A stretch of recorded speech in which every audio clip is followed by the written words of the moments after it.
Blood pooled at the corner of Fiona Evans' lip as she huddled behind the weathered planks of Silver Creek's only church, her fingers trembling against the rough wood. The autumn of 1878 had turned cold in Montana territory, but the chill in her bones came from more than just the October wind. She pressed herself deeper into the shadows as voices carried from Main Street, praying her husband wouldn't think to look for her here. Fiona dabbed at her split lip with the sleeve of her once fine dress, now worn thin from 3 years of marriage to the town's most prosperous and most violent businessman.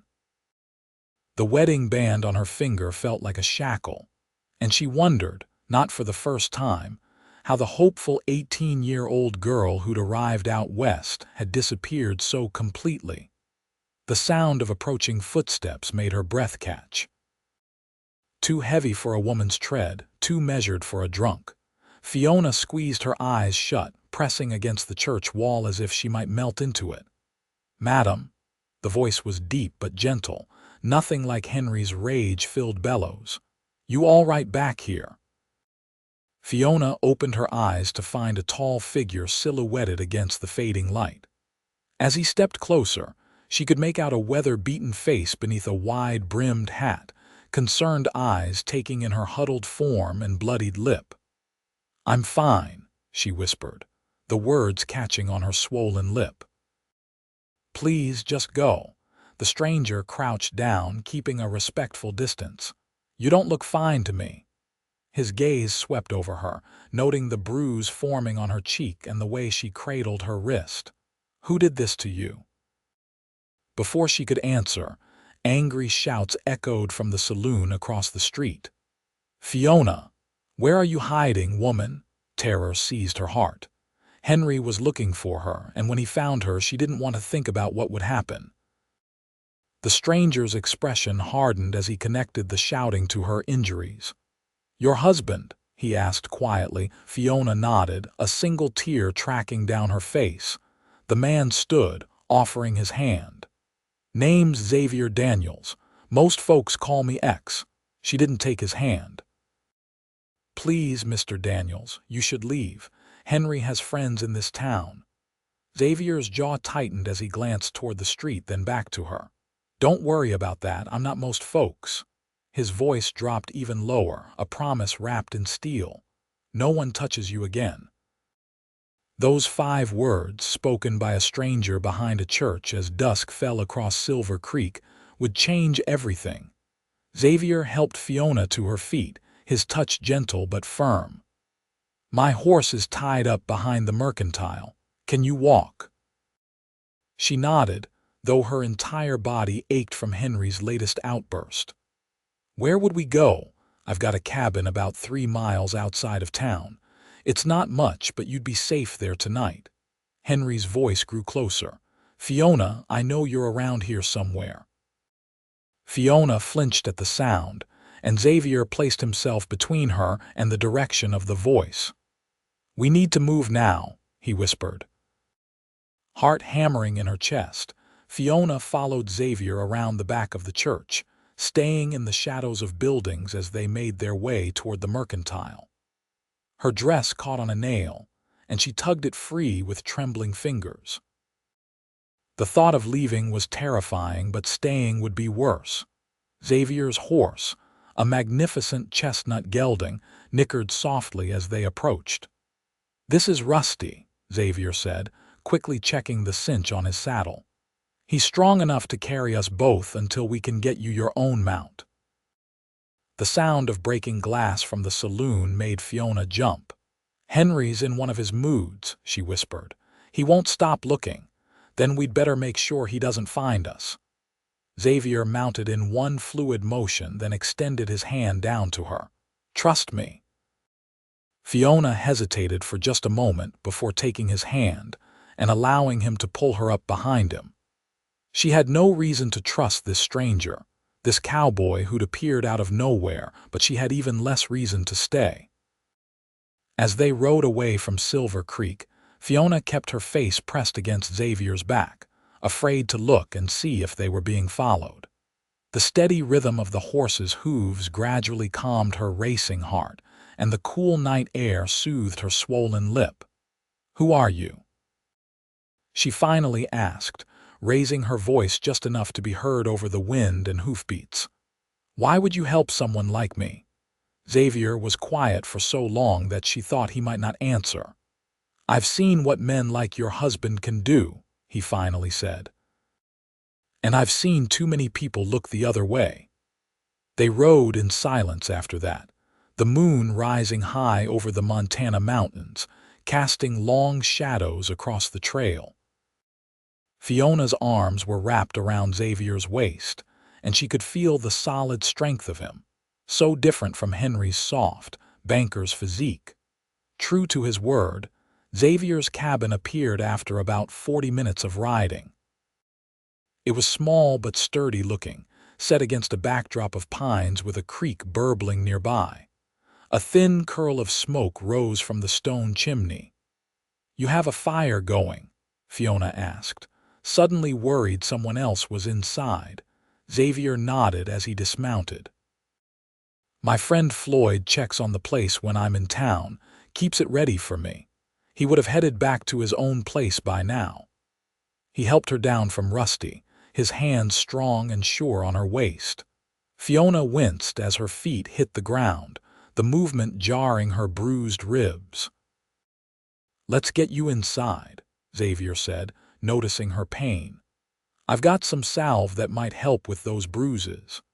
The cabin was simple but neat, a far cry from the opulent house Henry had built in town to showcase his wealth. A small fire crackled in the fireplace, casting a warm glow over the wooden table, 2 chairs and a narrow bed in the corner. Shelves lined one wall, holding books, jars, and cooking supplies.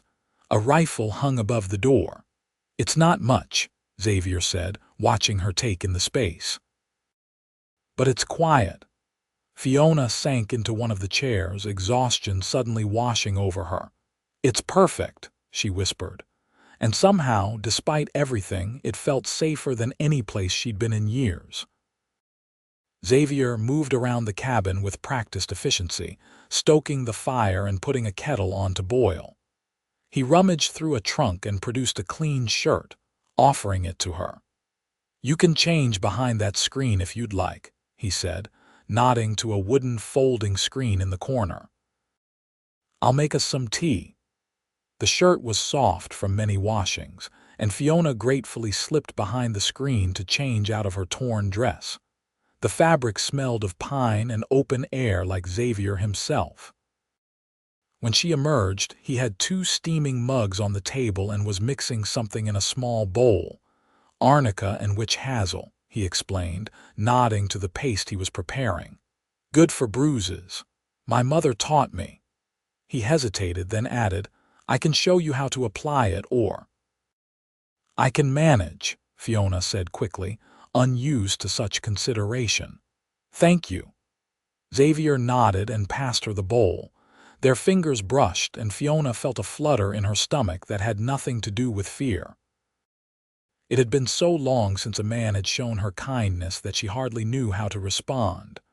"Why did you come to Silver Creek?" she asked, applying the cooling paste to her wrist. "I haven't seen you before." Xavier sipped his tea. "I'm a horse trainer. Move around a lot following the work. Heard the Riley Ranch was looking for someone to break their new Mustangs." His eyes met hers across the table. "Been there about 2 weeks now. And now you've risked everything to help a stranger." "Some things are worth risking everything for," Xavier said simply. Fiona looked down at her tea, unsure how to respond to the quiet conviction in his voice. "Henry will come looking," she finally said. "He doesn't like losing what he considers his property." Xavier's jaw tightened. "You're not property. In Silver Creek I am. Henry owns the bank, has the sheriff in his pocket, and most of the town owes him money." Fiona's voice was bitter. 3 years ago, when my father died and left nothing but debts, Henry offered marriage as a way to clear them. I thought," her voice broke, "I thought he was being kind." "When did he start hitting you?" 2 weeks after the wedding. Fiona laughed humorlessly. He waited until after the honeymoon, said I'd gotten too comfortable, needed to learn my place. Xavier's knuckles whitened around his mug. Why didn't you leave, and go where, with what money? Fiona shook her head. He keeps everything locked away. I'm not allowed to have money of my own. She touched her split lip, and he made it clear what would happen if I tried to run. So what changed today? Fiona was quiet for a long moment, staring into the fire. He threatened to kill me, she finally whispered. Not in a rage like usual. He was calm, explaining how easy it would be to make it look like an accident, said he'd been too lenient with me. She met Xavier's eyes. I believe he would have done it. Xavier set down his mug and reached across the table, his hand stopping just short of touching hers. You're safe here tonight. Tomorrow we'll figure out what comes next. For the first time in years, Fiona felt a tiny flicker of hope. It was fragile, easily crushed, but it was there. Get some sleep, Xavier said, standing. You take the bed, I'll keep watch. Fiona wanted to protest, to insist she could take the floor, but exhaustion was pulling at her limbs. Thank you, she said instead, for everything. As she curled up on Xavier's bed, wrapped in blankets that smelled of him, Fiona drifted into the first peaceful sleep she'd had in years. Outside, Xavier sat by the window, rifle across his lap, watching the trail that led to his cabin and thinking about the woman who had unexpectedly changed his solitary existence in a single evening. Morning came with golden light filtering through the cabin's single window. Fiona woke disoriented, before memory rushed back Henry's rage, her desperate flight, the stranger who'd offered safety. She sat up quickly, wincing at her sore muscles. Xavier was at the stove, his back to her as he stirred something that smelled delicious. He must have heard her movement because he turned, offering a gentle smile. Good morning. Hope you like flapjacks. In the daylight, Fiona could see him clearly for the first time. Xavier Daniels was tall and broad-shouldered, with sun-bronzed skin and light brown hair that curled slightly at his collar. His face was all angles and planes, with a strong jaw shadowed by stubble and eyes the color of a summer sky. A small scar cut through his right eyebrow, giving him a slightly roguish appearance. I haven't had flapjacks in years, Fiona admitted, smoothing her hair self-consciously. Henry insisted on eggs and toast every morning. Something flashed in Xavier's eyes, anger perhaps, but his voice remained gentle. Well, you're welcome to eggs instead, but these are my specialty. Flapjacks sound wonderful. Fiona stood, tugging Xavier's shirt down over her legs. Is there somewhere I can wash up? Xavier nodded toward the back door. Creek's just behind the cabin. The water's cold but clean. There's soap on the shelf by the door. The icy mountain water was shocking against Fiona's skin, but refreshing. She washed quickly, then examined her reflection in the clear water. The bruise on her cheek had darkened overnight, and her lip was still swollen, but Xavier's salve had helped with the pain. When she returned to the cabin, Xavier had set the table with plates of golden flapjacks drizzled with honey alongside mugs of steaming coffee.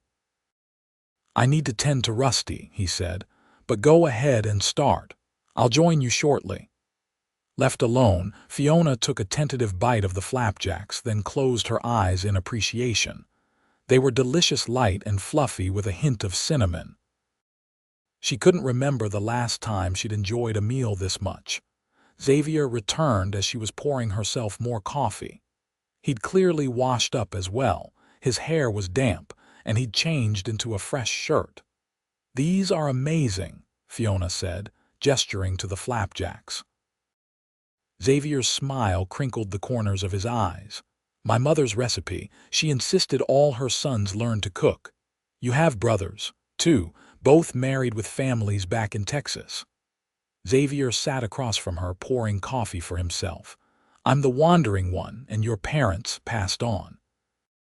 Pa 5 years ago, ma just last winter. A shadow crossed his face.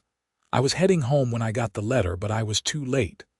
I'm sorry, Fiona said softly, understanding the regret in his voice all too well. My mother died when I was 16.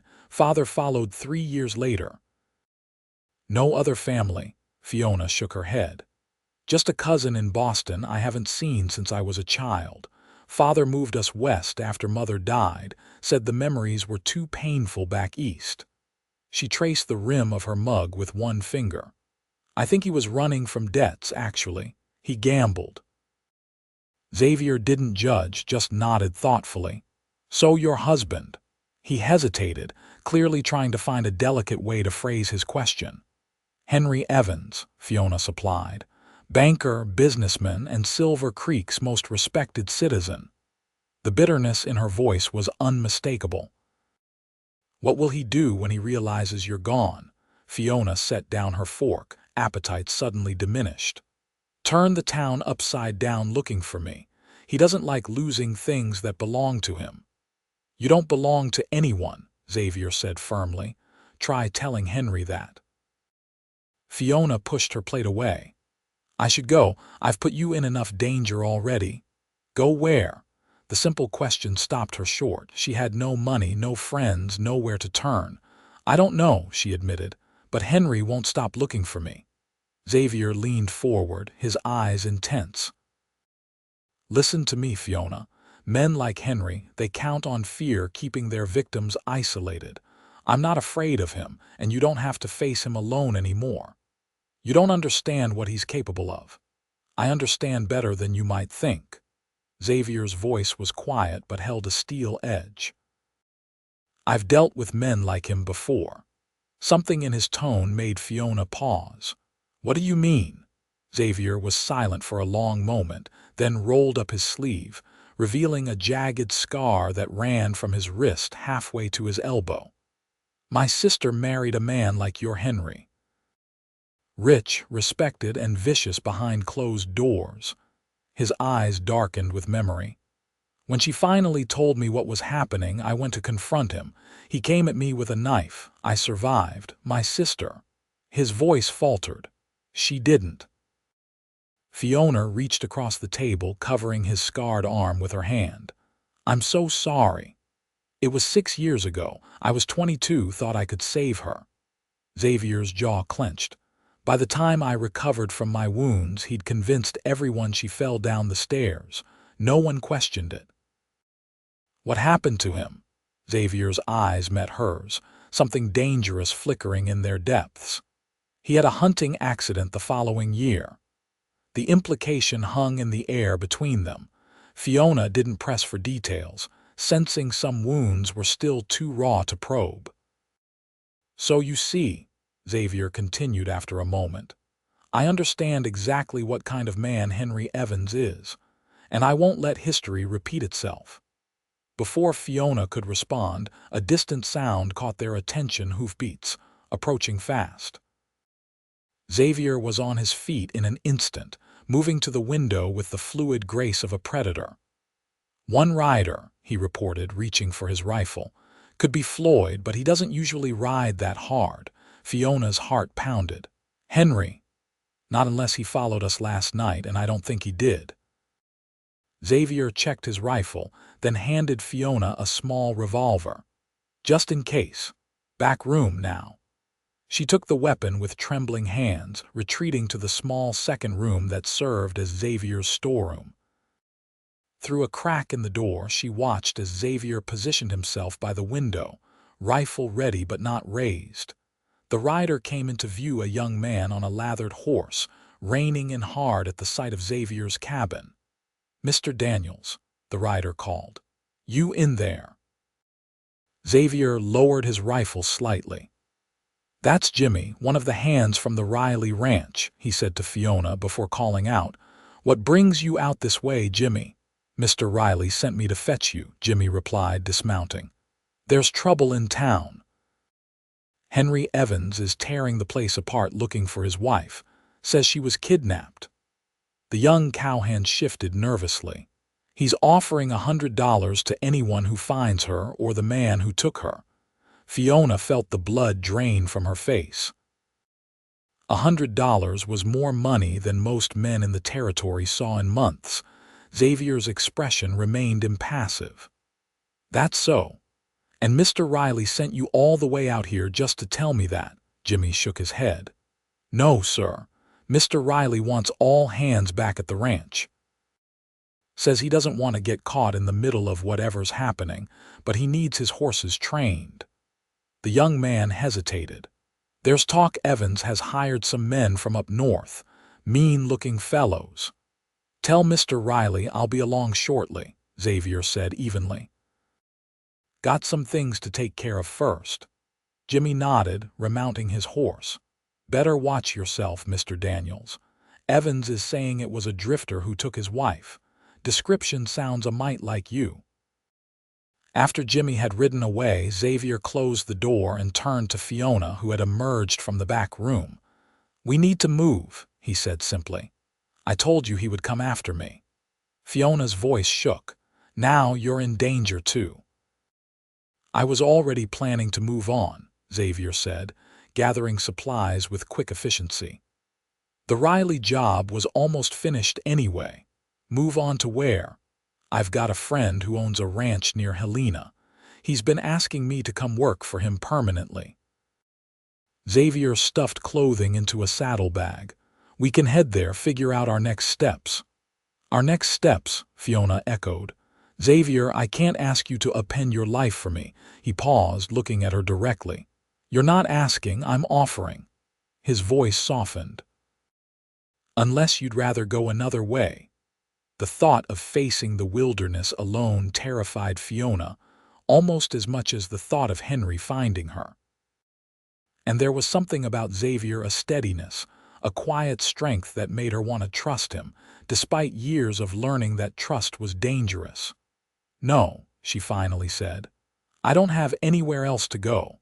Xavier nodded once. We'll need to get you a horse. Mine's good, but he can't carry double all the way to Helena.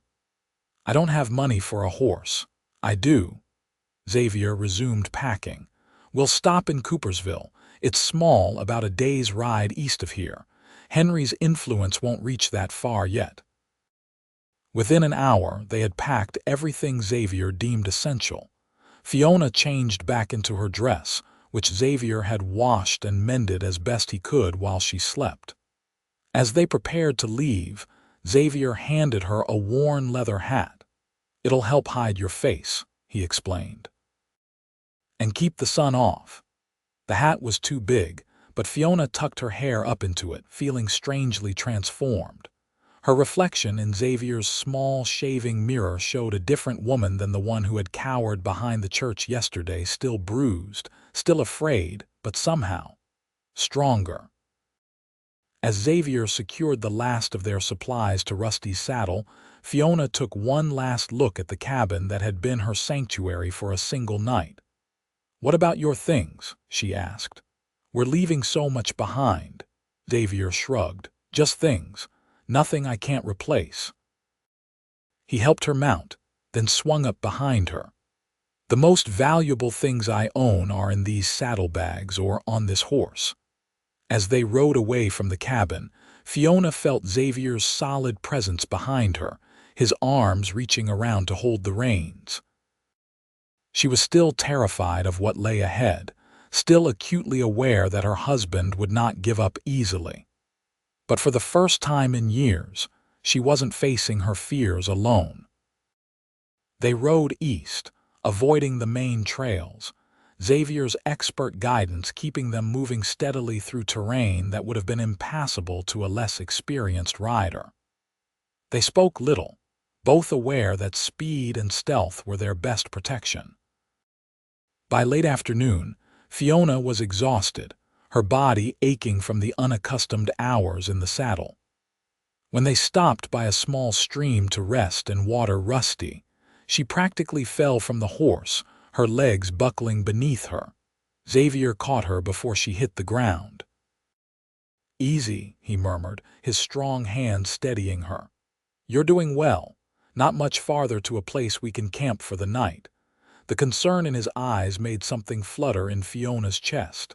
I'll be fine, she insisted, though her muscles screamed in protest. I'm just not used to riding. We'll take it slower, Xavier promised, helping her sit on a fallen log. He produced a strip of jerky from his saddlebag and offered it to her. Eat.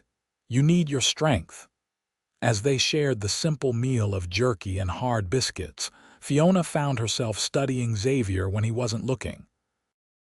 There was a grace to his movements, an economy of motion that spoke of a life lived outdoors.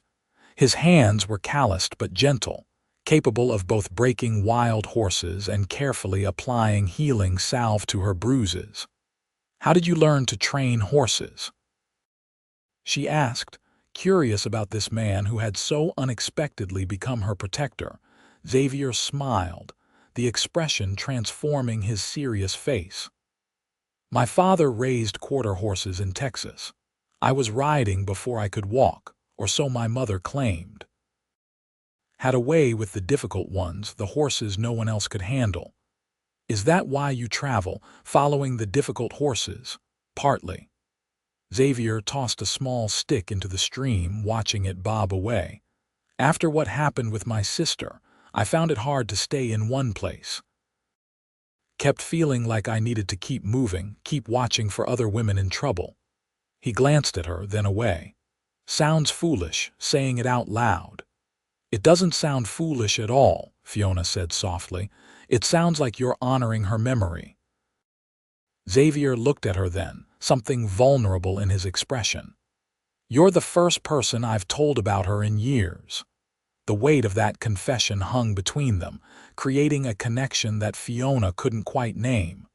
Before she could respond, Xavier stood, dusting off his trousers. We should keep moving. There's a sheltered spot about an hour from here where we can make camp. He offered his hand, helping her to her feet. Think you can manage a bit more riding today? Fiona nodded, determined not to slow them down. As Xavier helped her back onto Rusty, his hands lingered at her waist a moment longer than necessary. The touch sent warmth through her body, despite her exhaustion. They rode until dusk, finally stopping in a small clearing protected by a rocky outcropping. Xavier efficiently set up camp, unrolling bedrolls and starting a small, nearly smokeless fire that would provide warmth without signaling their location to anyone who might be following. After a simple meal of beans and coffee, Fiona found herself nodding off where she sat. Xavier gently touched her shoulder. Get some sleep, I'll keep first watch. You need to rest too, Fiona protested, even as she fought to keep her eyes open. I will. Few hours for you, few hours for me. He helped her to her bedroll. Been doing this a long time, remember. As Fiona drifted towards sleep, she heard Xavier moving quietly around their small camp. Despite the danger they were in, despite not knowing what tomorrow might bring, she felt safe in a way she hadn't in years. With that thought warming her more than the fire, she slipped into a dreamless sleep. She woke sometime in the night to find Xavier sitting by the dying embers of the fire, his profile sharp against the starlit sky.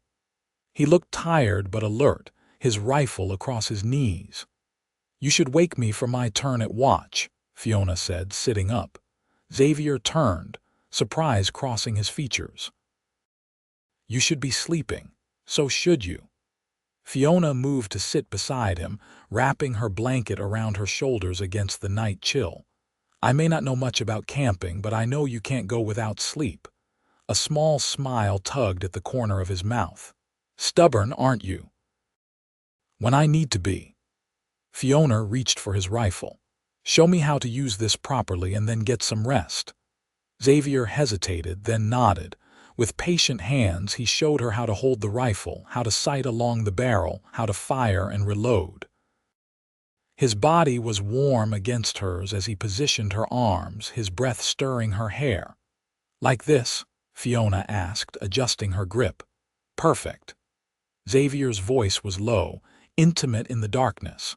For a moment neither moved, aware of the closeness, the heat between them. Then Xavier cleared his throat, stepping back.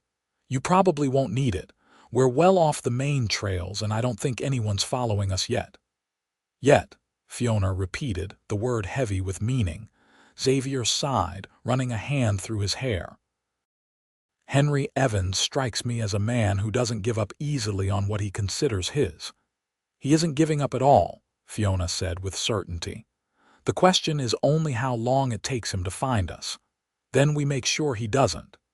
Xavier settled onto his bedroll, stretching his long frame. "Wake me at first light, or sooner if you hear anything unusual." Fiona nodded, settling back by the fire with the rifle across her lap. As Xavier's breathing deepened into sleep, she kept watch over him, this strange, gentle man who had risked everything for a woman he barely knew. The sky was just beginning to lighten with dawn when a sound snapped Fiona to alertness, a distant crack, like a branch breaking underfoot. She listened intently, her heart pounding. There it was again, closer this time. Moving quietly, she touched Xavier's shoulder. He woke instantly, fully alert, his hand closing over hers before he was even fully conscious. "Someone's coming," she whispered. "Through the trees to the west." Xavier nodded once, rolling to his feet in a fluid motion. He took the rifle from her, motioning for her to stay low as he peered into the pre-dawn gloom. "Could be an animal," he murmured. "But let's not take chances. Pack up, quick and quiet." With practiced efficiency, they broke camp, leaving barely a trace of their presence. Xavier stamped out the last embers of their fire and scattered the ashes while Fiona rolled their bedding. The sound came again, definitely closer. Xavier tensed, lifting his rifle slightly. "Get to Rusty," he whispered. "Be ready to ride." Fiona moved to the horse, her hands trembling as she checked the cinch on the saddle. Rusty shifted nervously, sensing the tension. A figure emerged from the trees, a man on horseback, moving slowly, clearly tracking something. Even in the dim light, Fiona could see he wasn't Henry, but that offered little comfort. Henry had resources, connections, and $100 bounty would attract all sorts of men. Xavier raised his rifle, calling out, "That's far enough." The rider reined in sharply. "No need for that, friend. Just looking for some folks." "No folks here but us," Xavier replied evenly, "and we're not looking for company." The man squinted, trying to make out their features in the half-light. "Funny thing, I'm looking for a drifter and a woman. Husband's mighty worried about her. Says she ain't right in the head." Fiona felt cold anger replace her fear. Of course Henry would claim she was mentally unstable. It was the perfect way to ensure no one would believe her if she spoke about his abuse. "Haven't seen anyone like that," Xavier said, his rifle still raised. "But I'll keep an eye out." The tracker's gaze shifted to Fiona, narrowing suspiciously. "Your woman looks like she's had some trouble. That a bruise on her face fell from her horse yesterday," Xavier replied smoothly. "We're just passing through, heading to visit her family in Helena." "That's so." The man didn't sound convinced. "Mind if I ask the lady a question or two?" "I mind very much," Xavier said, his voice hardening. "We've answered your questions, now kindly move along." The tracker's hand drifted toward his holster. "Seems mighty suspicious, you being so protective." "Evans said his wife might be with a man fitting your description." Xavier's finger tightened on the trigger. "Last warning, friend. Ride on." For a tense moment, Fiona thought the man might draw his weapon. Then he seemed to think better of it, noting Xavier's steady aim and confident stance. "No need for trouble," the tracker said, raising his hands slightly. "Just doing a job." He tugged his horse's reins, turning back the way he'd come. "Good day to you both." They watched in silence as he disappeared into the trees. As soon as he was out of sight, Xavier lowered his rifle and turned to Fiona. "He'll be back, and probably not alone. We need to move now." Without waiting for a response, he helped Fiona onto Rusty, then swung up behind her. They rode hard, moving east but staying off the trails, crossing streams whenever possible to break their scent and tracks. By mid-morning, they had covered significant ground, but Fiona could feel Xavier's tension in the rigid set of his body behind her. "He'll tell Henry," she said, stating what they both knew. "Yes," Xavier agreed, "but he won't be certain it was you, and we've changed direction twice since then." "Will we still try for Coopersville?" Xavier was silent for a moment, considering. "It's risky, but we need supplies and a second horse. We'll approach from the north, stay just long enough to get what we need." They rode through the day, stopping only briefly to rest Rusty and eat a cold meal. By late afternoon, they could see Coopersville in the distance, a small settlement of perhaps 24 buildings clustered around a main street. "We'll wait until dusk," Xavier decided. "Less chance of being noticed." They made a cold camp in a small grove of trees, neither willing to risk a fire that might be spotted. As they shared the last of their jerky, Fiona noticed Xavier wincing as he rotated his shoulder. "Are you hurt?" she asked, concerned. "Old injury," he explained.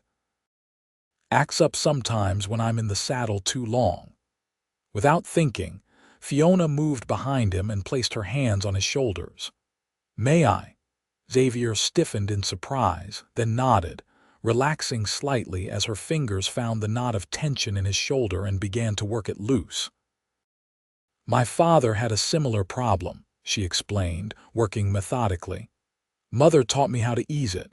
A soft groan escaped Xavier as she found a particularly tight spot. "You have talented hands," he murmured. The intimacy of the moment suddenly struck Fiona, and she felt heat rise to her cheeks. Her hands stilled. "Better?" she asked, her voice barely above a whisper. Xavier turned to face her, their faces inches apart. "Much," he said softly. For a heartbeat, Fiona thought he might kiss her, and more surprisingly, she realized she wanted him to. Then he stood abruptly, the moment broken. "We should get ready," he said, his voice gruff. "Sun's almost down." They approached Coopersville cautiously, Xavier leading Rusty with Fiona walking beside him. Both wore their hats pulled low, hoping to appear as just another couple arriving in town at the end of a long day's travel. The town was quiet, a few lamps glowing in windows and the saloon doing steady business.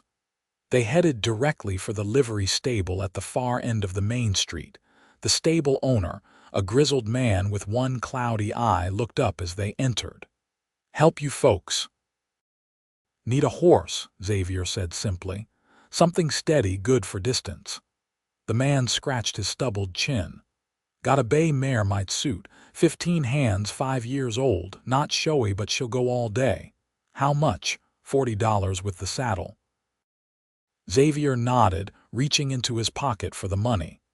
As the transaction was completed, Fiona kept her face turned away, conscious of her visible bruises. "Where you folks headed?" the stable owner asked as he counted the money. "North," Xavier replied vaguely. "Visiting family." The man grunted, clearly uninterested in pressing for details. "Mare's name is Penny. Likes apples, hates snakes. Good luck to you." With the mare saddled and ready, they next visited the general store, which was fortunately still open. Xavier purchased supplies while Fiona waited outside, keeping watch for any sign of trouble. Just as Xavier emerged with their supplies, a rider came trotting down the main street, the same tracker who had encountered them that morning. Fiona pressed herself against the wall of the store, heart pounding, but it was too late. The man had already spotted them. "Well, well," he called, reining in his horse. "Fancy seeing you folks again. Thought you were headed to Helena." Xavier stepped in front of Fiona, his hand moving to the revolver at his hip. "Changed our plans." The tracker smiled unpleasantly. "That's right, convenient, seeing as how I just got word that Mr. Evans's wife might be headed this way." He raised his voice, calling to a few men lounging outside the saloon. "Hey, boys, think I found that woman Evans is paying to find." Xavier moved with lightning speed, drawing his revolver even as he pushed Fiona toward the horses. "Run," he ordered, firing a shot into the air that sent people scattering and horses rearing in panic. In the ensuing chaos, they mounted their horses and galloped out of town, the tracker and two others in close pursuit. Xavier rode beside Fiona, the new mare keeping pace admirably with Rusty. "Follow the creek," Xavier shouted over the thundering hoofbeats. "We'll lose them in the narrows." Fiona bent low over Penny's neck, urging the mare to greater speed. Behind them, shots rang out, bullets whizzing past their heads. The creek Xavier had mentioned came into view, a swift flowing stream that cut through a narrow ravine. They plunged into the water, following its course between steep rocky walls. The rushing water would hide their tracks, and the narrowing passage would force their pursuers to ride single file, losing their advantage of numbers. As they emerged from the ravine, Xavier suddenly reined in hard. "This way," he called, turning Rusty toward a dense thicket. He dismounted quickly, leading his horse into the brush. "They'll expect us to keep running. We'll double back once they pass." Fiona followed his lead, her heart pounding so loudly she was certain it would give away their position. They stood motionless, holding their horses' reins, breathing in the earthy scent of damp soil and pine. Minutes later, their pursuers thundered past, following the creek's path. When the sound of hoofbeats had faded, Xavier released a breath. "They'll realize their mistake soon enough. We need to move in a different direction." They mounted again, this time heading northeast, away from both Coopersville and the route their pursuers had taken. They rode through the night, guided by the stars, stopping only when both horses and riders were on the verge of collapse. As dawn broke, they found shelter in an abandoned trapper's cabin. Little more than a single room with a sagging roof, but it offered protection from the elements and prying eyes. Xavier secured the horses in a small lean-to attached to the cabin, then joined Fiona inside. She had already spread their bedrolls on the dusty floor and was attempting to light a fire in the crude stone fireplace. "No fire," Xavier said gently. "Too risky. They'll be looking for smoke." Fiona nodded, abandoning her efforts. Now that the immediate danger had passed, exhaustion hit her like a physical blow. She swayed on her feet and Xavier quickly moved to steady her. "You need rest," he said, guiding her to her bedroll. "Sleep. I'll keep watch." "You've barely slept in 2 days," Fiona protested weakly. "I've gone longer." Xavier's smile was tired but genuine. "Sleep, Fiona. We're safe for now." Too exhausted to argue further, Fiona lay down, pulling the blanket over her. She was asleep almost before her head touched the rolled-up coat that served as her pillow. When she woke, sunlight was streaming through the cabin's single window, casting long afternoon shadows across the floor. Xavier sat with his back against the wall, his revolver in his lap, but his eyes were closed, his breathing deep and even. Fiona watched him sleep, noticing how the hard lines of his face softened in repose. A lock of hair had fallen across his forehead, and she resisted the urge to brush it back. This man had risked his life for her, a woman he barely knew. The realization filled her with a warmth that had nothing to do with the sun streaming through the window. Xavier's eyes suddenly opened, instantly alert. "How long was I asleep?" he asked, straightening. "I'm not sure. I just woke up myself." Fiona sat up, wincing at her stiff muscles. "But the sun's still up, so not too long, I think." Xavier nodded, rolling his shoulders to work out the kinks. "We should eat something, then decide our next move." Their meal was simple hard biscuits, dried beef, and water from their canteens, but Fiona found her appetite had returned despite their precarious situation. As they ate, Xavier spread out a worn map on the floor between them. "We're about here," he said, pointing to a spot northeast of Coopersville. "Helena is still our best option, but we need to avoid the main roads." His finger traced a route through the mountains. "It's longer but safer." "How long will it take?" 4, maybe 5 days if the weather holds." Xavier looked up at her. "Can you manage that?" Fiona nodded resolutely. "I can do whatever's necessary." A ghost of a smile touched Xavier's lips. "I believe you can." He rolled up the map, tucking it into his saddlebag. "We should wait until dark before moving on." As they passed the remaining hours of daylight in the cabin, Fiona found herself studying Xavier when he wasn't looking. There was a quiet strength about him that had nothing to do with his physical capabilities. He moved with purpose, spoke with honesty, and treated her with a respect she had almost forgotten she deserved. "Why are you helping me?" she finally asked, the question that had been on her mind since he'd found her behind the church. "You could have walked away. Most men would have." Xavier was silent for a long moment, his eyes distant. "After my sister died, I swore I'd never again stand by while someone suffered, especially not at the hands of a man who claimed to love them." He met her gaze directly. "But there's more to it than that. Something about you." He trailed off, seeming unable to find the words. "What?" Fiona pressed gently. Xavier shook his head slightly. "I don't know how to explain it. When I found you behind that church, it was like I was meant to be there. Like all the wandering I've done was leading me to that moment." The intensity in his eyes made Fiona's breath catch. Before she could respond, Xavier stood abruptly, moving to the window to check the fading light. "It's almost dark enough to move," he said, his voice deliberately casual. "We should get the horses ready." As they prepared to leave, Fiona sensed that something had shifted between them. Xavier's admission had opened a door neither was quite ready to step through, but it was there now, beckoning with possibilities she hardly dared consider. They rode through the night and into the early morning, pushing themselves and their horses as they climbed steadily higher into the mountains. The air grew colder, their breath forming small clouds in the pre-dawn chill. By mid-morning they had reached a high meadow surrounded by pines, with a clear view of the valley below. Xavier finally called a halt, both horses and riders in need of rest. "We'll stay here today," he decided, dismounting stiffly. "Get some real rest, continue tonight."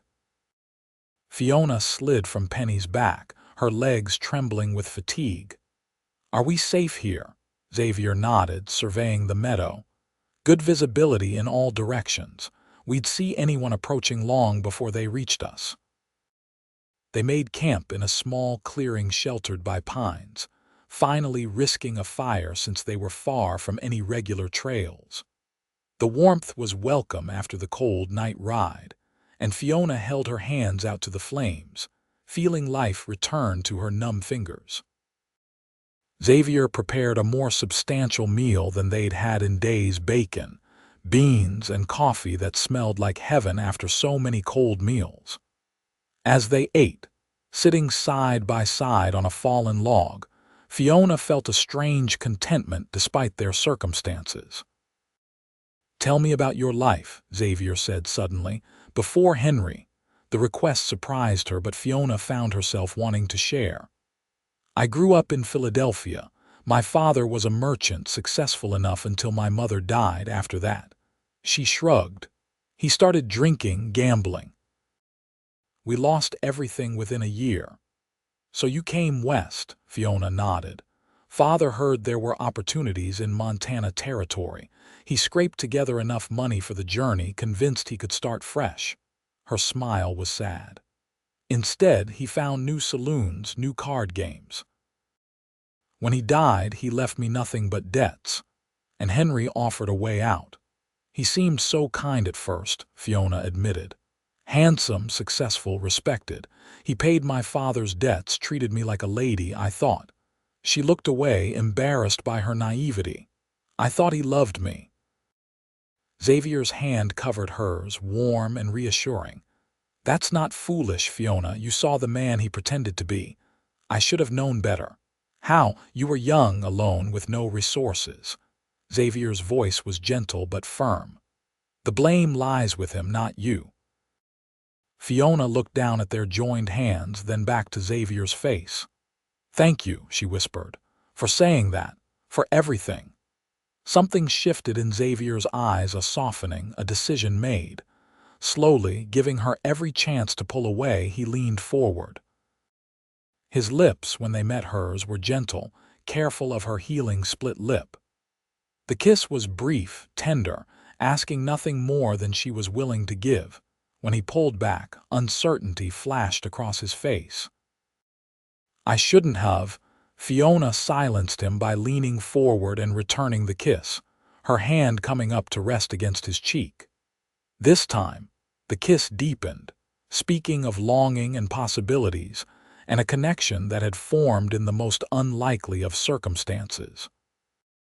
When they finally parted, Xavier rested his forehead against hers.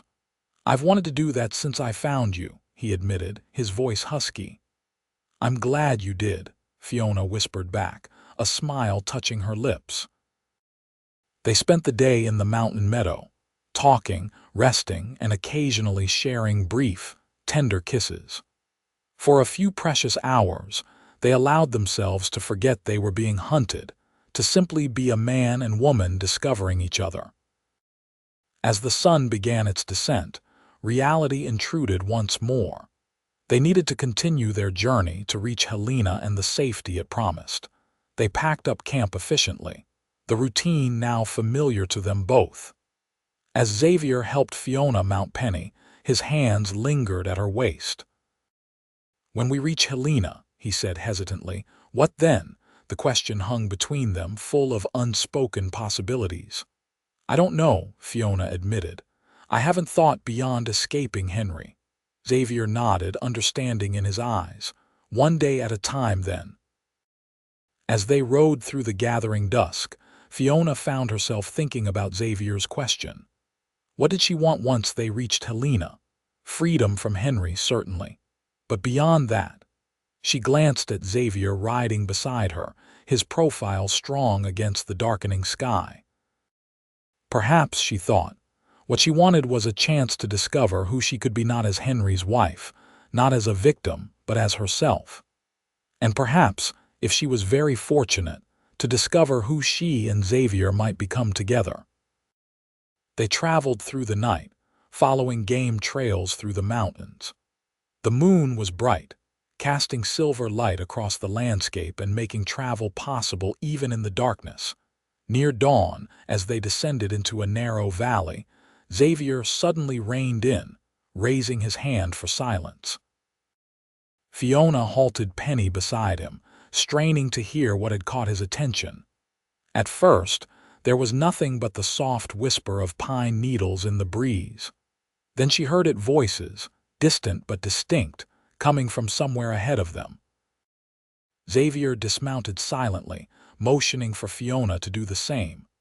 Leading their horses, they crept forward until they could see a small camp in a clearing beside a stream.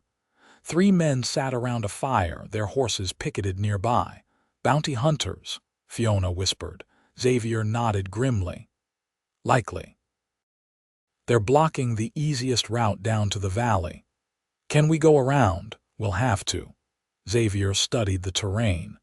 There's a steeper path to the east, harder going, but it should bypass their position. They retreated silently, taking the more difficult eastern trail. The way was treacherous, forcing them to dismount and lead the horses down a slope strewn with loose rock and fallen timber.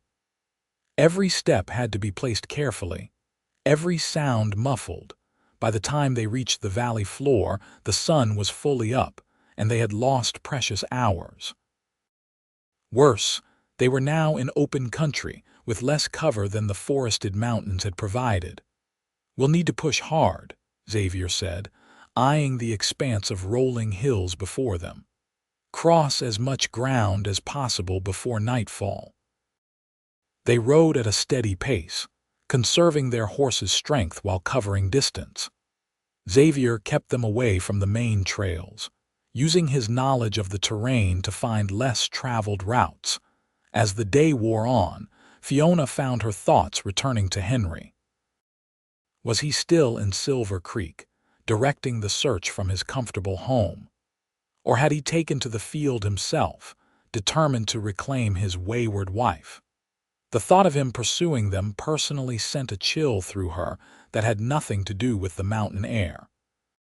"What happens if Henry catches up to us?" she finally asked, voicing the fear that had haunted her since their escape. Xavier's expression hardened. "He won't. But if he does?" Xavier was silent for a long moment, his eyes scanning the horizon. "Then I'll deal with him." The simple statement carried weight, and Fiona understood what Xavier wasn't saying. If it came to a confrontation with Henry, Xavier would do whatever was necessary to protect her, even if it meant taking a life. The realization should have frightened her. Instead, she felt a fierce gratitude that this man, who had already risked so much for her, was willing to go further still if needed. They made camp that night in a small hollow, sheltered by a rise of land that would hide their fire from distant eyes. As Xavier prepared their meal, Fiona tended to the horses, brushing them down and checking for any signs of injury or fatigue. Penny nuzzled her hand affectionately, and Fiona found herself smiling despite their perilous situation. "She's taken to you," Xavier observed, watching from beside the fire. "She's a good horse," Fiona replied, giving Penny a final pat before joining Xavier. "How much farther to Helena?" 2 days, maybe 3. Xavier handed her a tin plate of beans and bacon. "We've made good time, despite the detour." They ate in companionable silence, the events of the past few days catching up with them both. Fiona found herself stifling yawns, her body demanding rest despite the lingering anxiety that kept her alert. Xavier noticed her exhaustion. "Sleep," he said gently. "I'll take first watch." "Wake me for my turn," Fiona insisted. "You need rest too." Xavier smiled, the expression softening his features in the firelight. "I will, I promise." Fiona settled onto her bedroll, pulling the blanket up against the evening chill. As she drifted toward sleep, she watched Xavier through half-closed eyes. He sat with his back against a boulder, rifle across his knees, his gaze constantly scanning their surroundings. In just a few days, this man had become her protector, her companion, and something more, something she was only beginning to understand. She woke to Xavier gently shaking her shoulder.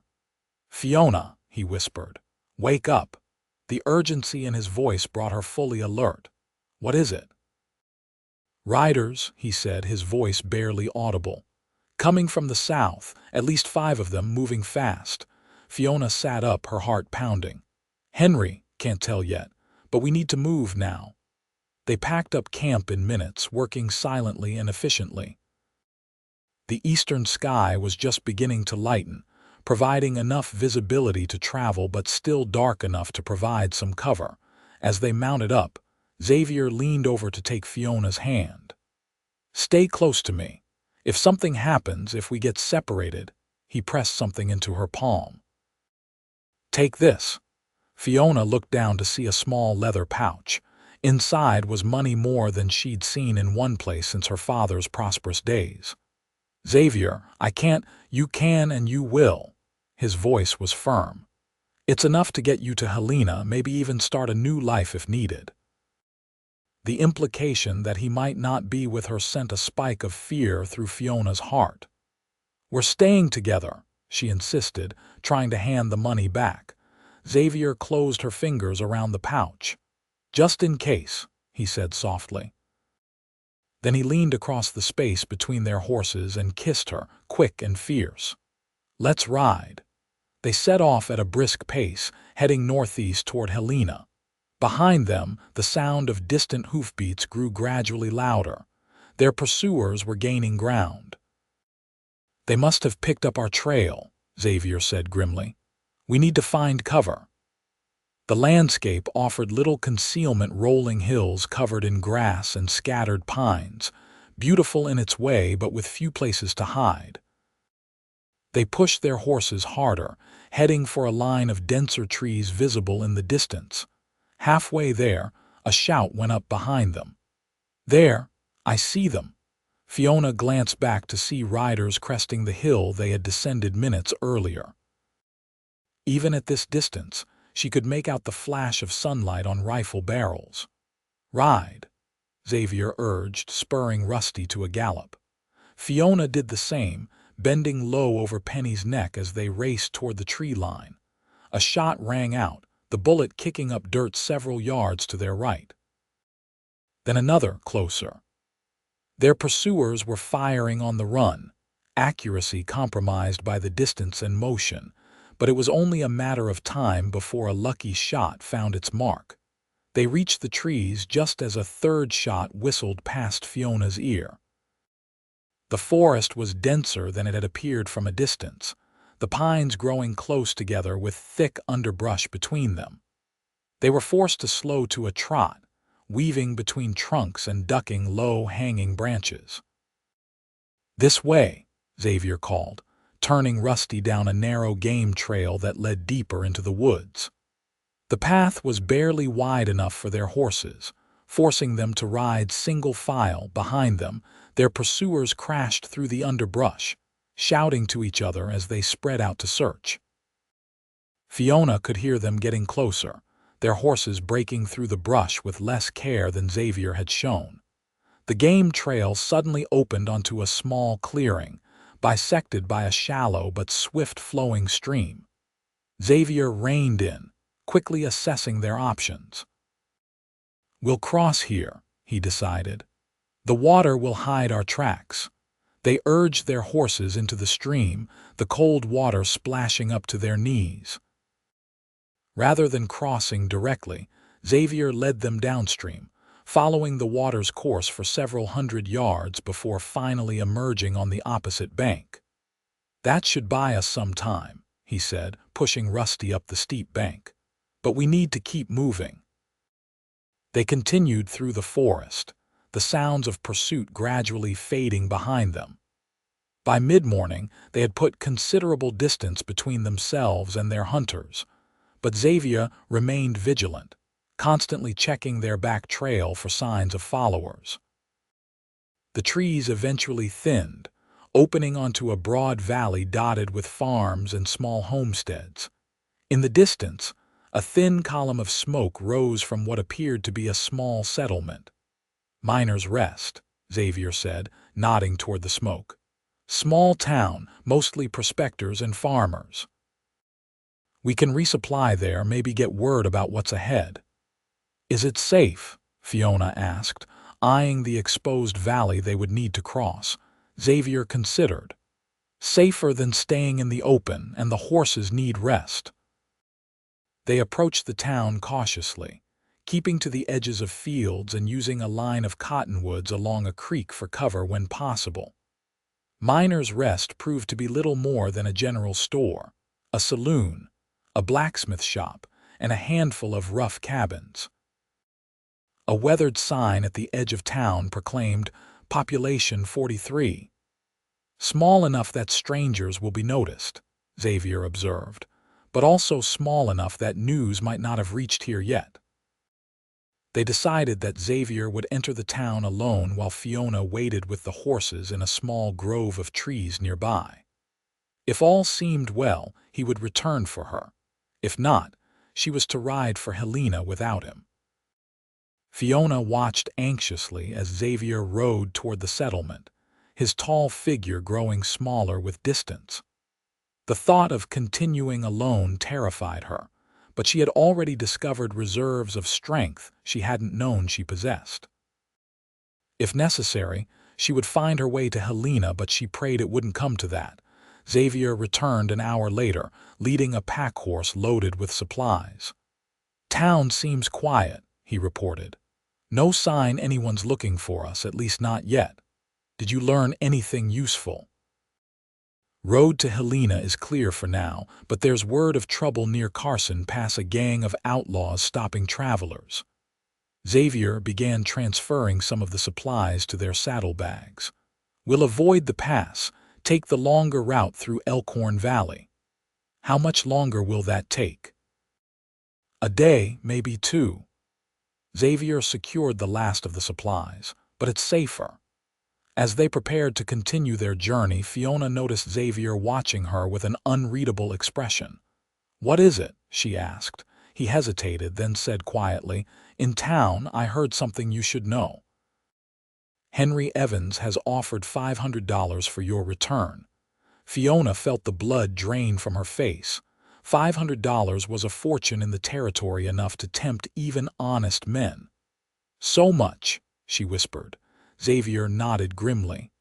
"And 1,000 for the man who took you dead or alive." The implications were clear. Henry wasn't just trying to reclaim his wife. He was seeking vengeance against the man who had stolen her. And with such a bounty on their heads, everyone in the territory would be looking for them. "We should leave," Fiona said, suddenly feeling exposed despite the sheltering trees. "Now." They rode north, skirting the eastern edge of Miner's Rest and then turning toward Elkhorn Valley. The day was clear, the sky a brilliant blue overhead, but Fiona found no joy in the beauty around them. Every distant rider, every plume of dust on the horizon, could be someone hunting them for Henry's bounty. They made camp that night in a secluded spot beside a small lake, hidden from the valley by a rise of land. As darkness fell, Xavier built a small fire, carefully shielded to prevent its light from being seen from a distance. Over a simple meal of salt pork and hardtack, they discussed their options once they reached Helena. Xavier's friend owned a ranch outside the city where they might find temporary shelter, but Helena itself offered more possibilities for Fiona to start a new life, perhaps as a teacher or seamstress. "You have skills," Xavier reminded her, "and you're smart. You'll find your place." Fiona studied him across the fire. "And what about you? What will you do in Helena?" Xavier poked at the fire with a stick, not meeting her eyes. "I hadn't thought that far ahead." "Haven't you?" Fiona pressed gently. He looked up then, his eyes reflecting the firelight. "I suppose I've been thinking about settling down, finding a place to call home after all these years of wandering. In Helena, could be." Xavier's voice was careful, neutral. "Depends on what's waiting there." The unspoken question hung between them. Fiona knew what he was asking, whether she saw a future that included him. The thought both thrilled and frightened her. After Henry, could she trust her judgment about men? But Xavier had proven himself different in every way that mattered. "I'd like you to stay," she said softly. "In Helena. At least for a while." A slow smile spread across Xavier's face, warming his eyes. "I think I'd like that too." The moment was interrupted by a distant sound, a sharp crack like a branch breaking underfoot. Xavier was on his feet instantly, rifle in hand. "Stay here," he whispered, moving toward the edge of their camp. Fiona reached for her revolver, heart pounding as she watched Xavier disappear into the darkness. Seconds stretched into minutes as she waited, straining to hear any sound beyond the gentle lapping of water against the lakeshore and the soft crackle of their fire. When Xavier finally returned, his expression was grim. "Someone's out there," he reported. "At least 2 men, moving quiet." "Could be hunters, but you don't think so," Fiona finished for him. Xavier shook his head. "Too careful, too late at night for honest men." He began gathering their belongings. "We need to move now, no fire, no light." They packed quickly, working by feel in the darkness after Xavier doused the fire. The moon was just rising, providing enough light to see their way once their eyes adjusted. Leading their horses to minimize noise, they moved away from the lake, heading deeper into the trees that surrounded it. Xavier set a course perpendicular to their previous direction, hoping to throw off anyone following their trail. They had gone perhaps half a mile when a voice called out from behind them. "That's far enough, Daniels." Xavier pushed Fiona behind him, raising his rifle toward the sound. "Who's there?" he called back. A man stepped out from behind a tree about 30 yards away, his own rifle aimed at them. "Name's Tucker. Henry Evans sends his regards." As Tucker spoke, 2 more men emerged from the shadows, forming a rough semicircle around them. All were armed, their weapons trained on Xavier. "The lady's coming with us," Tucker continued. "You can ride away or die here, your choice." Xavier's finger tightened on the trigger of his rifle. "She's not going anywhere with you," Tucker shrugged. "Have it your way." He nodded to one of his companions. "Blake, get the woman." As Blake stepped forward, Fiona raised her revolver. "Stay back," she warned, her voice steadier than she felt. Blake hesitated, looking to Tucker for direction. The momentary distraction was all Xavier needed. In one fluid motion, he fired at Tucker, then swung his rifle toward the third man as Tucker fell with a cry of pain. "Run!" Xavier shouted to Fiona, firing again as the remaining men dove for cover. Fiona scrambled onto Penny's back, Xavier doing the same with Rusty.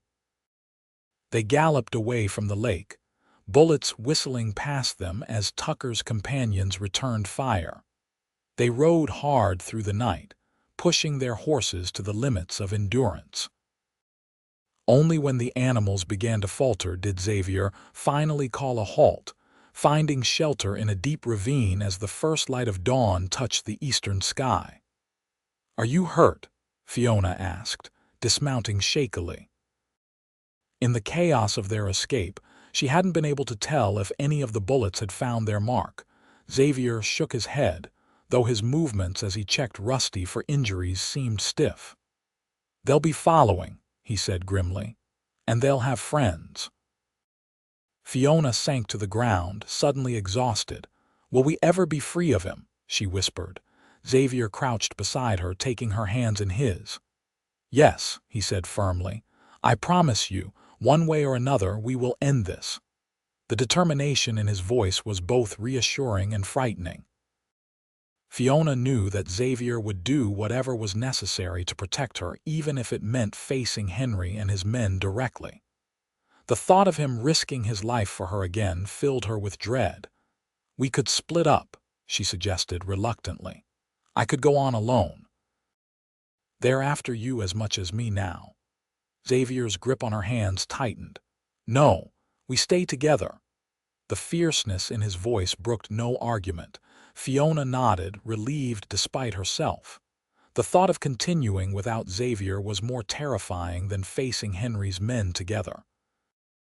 They rested for an hour, allowing the horses to recover some strength before continuing their journey. The ravine they had found provided good cover, with steep walls that would make it difficult for anyone to approach unseen. As Xavier checked their supplies, Fiona noticed him wince when he reached for his saddlebag. "You are hurt," she accused, moving to his side. Xavier tried to wave her concern away, but Fiona was insistent.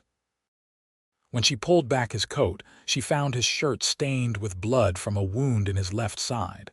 "It's nothing," he protested. "Bullet grazed me, that's all. Let me see." Fiona's tone left no room for argument. Reluctantly, Xavier allowed her to examine the wound. The bullet had indeed only grazed him, but the cut was deep enough to need attention. Using water from their canteen and strips torn from her petticoat, Fiona cleaned and bandaged the injury. "You should have told me," she said, her voice softening as she finished tying the bandage. "Didn't want to worry you." Xavier caught her hand as she pulled away, bringing it to his lips in a gentle kiss. "Thank you." The tender gesture brought unexpected tears to Fiona's eyes. In the midst of danger and flight, this moment of connection felt precious beyond words. They continued their journey an hour later, moving more cautiously now, aware that Henry's men would be searching for them with renewed determination. Xavier set a course that kept them away from open ground, using ravines, forests, and hill shadows for cover whenever possible. By late afternoon, they had reached the northern end of Elkhorn Valley. Helena lay perhaps a day's ride further, over a range of hills that formed the valley's boundary. As they paused to rest the horses and study the terrain ahead, Fiona noticed Xavier scanning the way they had come, his expression troubled. "What is it?" she asked. "Dust," he replied, pointing to a faint brown haze visible in the distance. "Riders moving fast, at least 4, maybe more." Fiona's heart sank. "They've found our trail again," Xavier nodded grimly. "And they'll catch us before we reach Helena unless we do something." He studied the landscape, his eyes narrowing as he considered their options. "There's an old mining camp in those hills," he said finally, pointing to a steep, rocky ridge to their east. "Abandoned years ago. Rough terrain, but good defensive position if it comes to that." "You think it will?" Xavier's silence was answer enough. After 3 days of pursuit, with $1,000 bounty driving them, Henry's men would not simply give up. Sooner or later, there would be a confrontation. They turned toward the hills, pushing their tired horses up increasingly steep slopes. The trail, little more than a game path at first, gradually widened into what had once been a mining road, though years of disuse had left it overgrown and eroded in places. As the sun began to set, casting long shadows across the hillside, they finally reached the abandoned camp. A dozen weathered buildings clung to the hillside cabins, a cookhouse, and what appeared to be an office or store. At the far end of the camp, the dark mouth of a mine shaft gaped in the rocky slope. "Not much, but it'll do," Xavier said, dismounting stiffly. His wound was clearly causing him pain, though he tried to hide it. "We'll secure the horses in that lean-to, then find a defensible position." They worked quickly, unsaddling the horses and ensuring they had water from a small spring that still bubbled near the cookhouse. Xavier checked their weapons and ammunition while Fiona gathered what food remained in their supplies. "We'll take position in that cabin," Xavier decided, pointing to a structure built against the hillside, with a clear view of the approach to the camp. "One way in, stone chimney for cover, and we can see them coming." As darkness fell, they settled into their makeshift fortress. Xavier positioned himself by the cabin's single window, rifle ready, while Fiona kept watch through cracks in the rear wall, ensuring no one could approach from behind. "They'll wait until morning," Xavier predicted. "Too risky to attack unfamiliar terrain in the dark." Fiona nodded, though the thought of waiting through the night for an attack left her stomach in knots. "What are our chances?" she asked quietly. Xavier was silent for a moment. "Better than you might think," he finally said. "They have numbers, but we have position, and they want you alive. That limits how they can come at us." Unspoken implication hung in the air. They didn't need Xavier alive. In fact, Henry's bounty specifically mentioned dead or alive for the man who had taken his wife. "I won't let them take me back to him," Fiona said, her voice low but determined. "I can't." Xavier turned from the window, his eyes finding hers in the darkness. "They won't," he promised. "Whatever happens tomorrow, you won't go back to Henry." He moved to sit beside her, his rifle across his knees. Despite the danger awaiting them with dawn, Fiona felt a strange calm in his presence. Whatever tomorrow brought, they would face it together. "Try to sleep," Xavier urged. "I'll wake you if anything changes." Fiona shook her head. "I couldn't sleep now if I tried." She leaned against him, drawing comfort from his solid warmth. "Tell me something good." Xavier was quiet for a moment, thinking. "When I was a boy," he began, his voice a low rumble against her ear, My father took us camping in the mountains every summer. Just the men, Pa, my brothers, and me. We'd fish, hunt, explore caves. Those were the best days of my childhood." "It sounds wonderful," Fiona murmured, trying to picture Xavier as a boy, carefree and adventurous. It was. Pa taught us everything: how to track, how to find water, how to read the weather. Xavier's voice softened with memory. "But mostly, he taught us to love the land, to respect its power and beauty." "Is that why you became a wanderer, to see more of that beauty?" Xavier considered the question. "Partly, but also because I was restless after Sarah, my sister, died. Couldn't settle anywhere, always felt I should be moving on, looking for something." "And have you found it?" Fiona asked, looking up at him. In the dim light filtering through the cabin window, she could just make out his smile. "I'm beginning to think I have." The night passed slowly, each sound from the darkness outside setting them on edge. By dawn, they were exhausted but alert, watching the trail below for the first sign of their pursuers. They didn't have to wait long. As the eastern sky lightened, movement at the edge of the old mining camp caught Xavier's eye. "They're here," he said quietly. 6 of them, coming up the main trail. Fiona peered through the window. The men below were spreading out, using the abandoned buildings for cover as they advanced toward their position. She recognized Tucker among them, his arm in a makeshift sling from Xavier's shot the night before. "I count 6 guns against our 2, Xavier murmured. "Not great odds, but we have the high ground." He positioned himself by the window, rifle aimed at the approaching men. "When I fire, they'll scatter for cover. That'll give us some time to think." His first shot echoed across the hillside, kicking up dirt at Tucker's feet. As predicted, the men dove for shelter behind buildings and boulders, returning fire in a chaotic volley that splintered the cabin's weathered boards but did no real damage. "Daniels."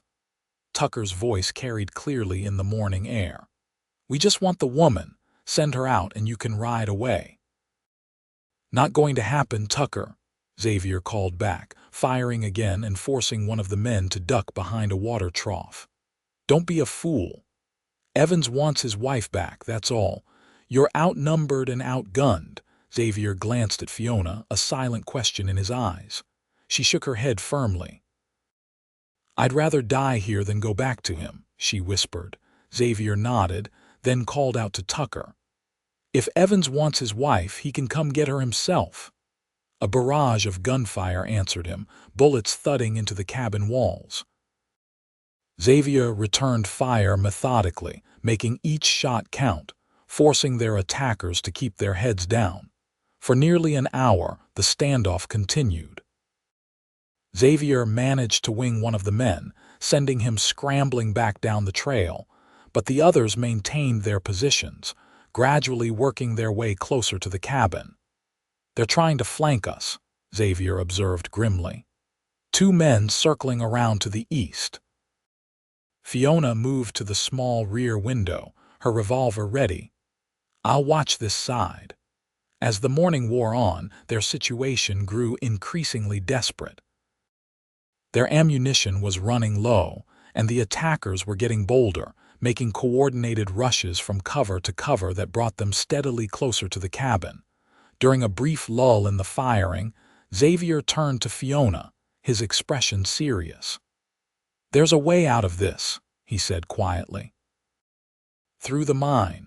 Fiona looked at him in surprise. "The mine? But we don't know where it leads." These old mines often had multiple exits, safety precaution in case of cave-ins.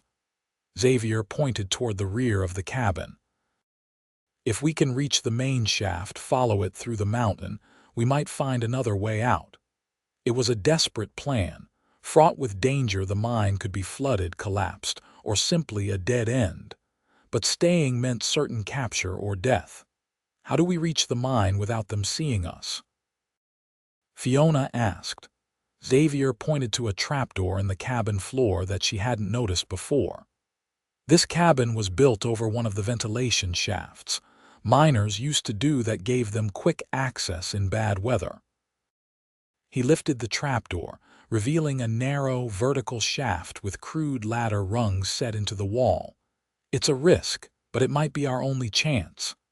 A bullet splintered the window frame, showering them with fragments of wood. They're getting closer, Fiona observed unnecessarily. Xavier made a quick decision. You go first, I'll cover our retreat, then follow. And if you can't follow, Fiona asked, suddenly afraid. Xavier touched her cheek gently. Then you keep going. Follow the main tunnel, look for daylight or fresh air, don't stop, don't come back. I won't leave you, Fiona protested. Yes, you will. Xavier's voice was firm. Promise me, Fiona, promise you'll keep going no matter what. The intensity in his eyes made refusal impossible. I promise, she whispered. Xavier kissed her then, quick and fierce, before helping her into the shaft. Wait for me at the bottom. If I'm not there in 5 minutes, start following the main tunnel. The descent was treacherous, the old ladder rungs slippery with moisture and rot. Fiona moved carefully, testing each rung before putting her full weight on it. Above her, she could hear Xavier firing his rifle, maintaining the illusion that they were both still in the cabin. The shaft opened into a larger tunnel about 20 feet below the surface. Fiona's feet touched solid ground and she moved aside, peering up the shaft for any sign of Xavier. The sounds of gunfire continued above, muffled by distance and earth. 1 minute passed. 2. Fiona counted the seconds anxiously, her eyes straining in the darkness of the tunnel. When 5 minutes had elapsed with no sign of Xavier, her heart sank. I promised, she whispered to herself, tears stinging her eyes. I promised I'd go on. Taking a deep breath, she turned and began making her way along the main tunnel, one hand on the rough wall to guide her in the near-total darkness. She had gone perhaps 50 yards when she heard a sound behind her, a scraping, followed by a thud and a muffled curse. Xavier. She called softly, turning back. Keep moving, came his strained reply. They'll figure out we're gone soon enough. Relief flooded through Fiona as Xavier joined her, his tall figure barely visible in the gloom. You're hurt, she said, noticing his awkward movement. Caught another bullet, just a graze. Xavier touched her shoulder, urging her forward. We need to keep moving. I collapsed the shaft behind me, but it won't hold them for long. They continued deeper into the mine, the darkness growing more complete with every step. Xavier produced matches from his pocket, lighting one briefly to examine a fork in the tunnel. This way, he decided, choosing the right-hand passage. Air's moving from that direction. Might be another exit. The tunnel sloped gradually upward, giving them hope that it indeed led toward the surface. They moved as quickly as they dared in the darkness, pausing occasionally for Xavier to light another match and check their bearings. After what felt like hours but was probably less than one, Xavier suddenly stopped. Listen, he whispered. At first, Fiona heard nothing. Then she caught a faint sound of running water coming from somewhere ahead. A stream, could be. These mountains are full of underground springs. Xavier struck another match, revealing a wider section of tunnel ahead. The miners would have followed the water. It might lead to an exit. They followed the sound, the tunnel gradually widening until they could walk side by side. The darkness began to soften, hinting at natural light somewhere ahead. Hope surged in Fiona's heart. I think we're close, she whispered. The air feels different. Xavier nodded, though his face was tight with pain. His earlier graze was clearly more serious than he had admitted, and Fiona could see a dark stain spreading on his shirt. Before she could comment, the tunnel took a sharp turn, and suddenly they were facing a narrow opening partly obscured by fallen rocks and tree roots. Through the gap, Fiona could see daylight and the green of forest beyond. We made it, she breathed, hurrying forward. Xavier followed more slowly, his breathing labored. Together, they cleared enough debris to allow them to squeeze through the opening, emerging onto a steep, forested hillside on what appeared to be the eastern face of the mountain. The fresh air and sunlight were almost overwhelming after the close darkness of the mine. Fiona took deep breaths, looking around to get her bearings. They were high on the mountainside, with a vast expanse of forest below them and distant plains beyond. To the north, just visible on the horizon, she could make out what might be buildings. Helena, perhaps. "We need to keep moving," Xavier said, leaning heavily against a tree. "They'll figure out where we went eventually." Fiona turned to him, really seeing his condition for the first time in the daylight. His face was pale beneath its tan, and blood had soaked through his shirt and jacket on the right side. "You need to rest," she insisted. "Let me see that wound." Xavier shook his head. "Later. We need distance first." But as he pushed away from the tree, his legs buckled. Fiona caught him before he could fall, alarmed at how much of his weight she was suddenly supporting. "Xavier, please," she begged. "Just let me look." Reluctantly, he allowed her to help him sit on a fallen log. When she pulled back his coat and shirt, she had to stifle a gasp. The bullet wound was high on his right side, still bleeding steadily. "It's not as bad as it looks," Xavier claimed, though his grimace belied his words. "It's bad enough," Fiona countered, using her petticoat once again to create a bandage. "The bleeding needs to stop before we go anywhere." Xavier conceded with a nod, allowing her to bind the wound as best she could with their limited supplies. When she had finished, he attempted to stand again, more successfully this time. "We should head north," he said, indicating the distant buildings. "If that's Helena, we can make it in a day, maybe less." "And if you collapse along the way?" Fiona asked, still worried about his condition. Xavier managed a smile, though it was strained. "Then you'll just have to carry me." They set off down the mountainside, moving slowly due to both the difficult terrain and Xavier's injury. Without horses, the journey would take longer than anticipated, but at least they had escaped the immediate threat of Henry's men. By late afternoon, they had reached the foot of the mountain and were making their way through dense forest.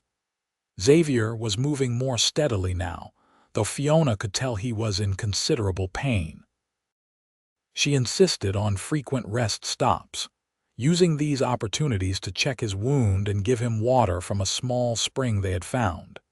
As dusk approached, they found shelter in a thicket of pines, too exhausted to continue. Xavier's wound had finally stopped bleeding, but he was weak from blood loss and exertion.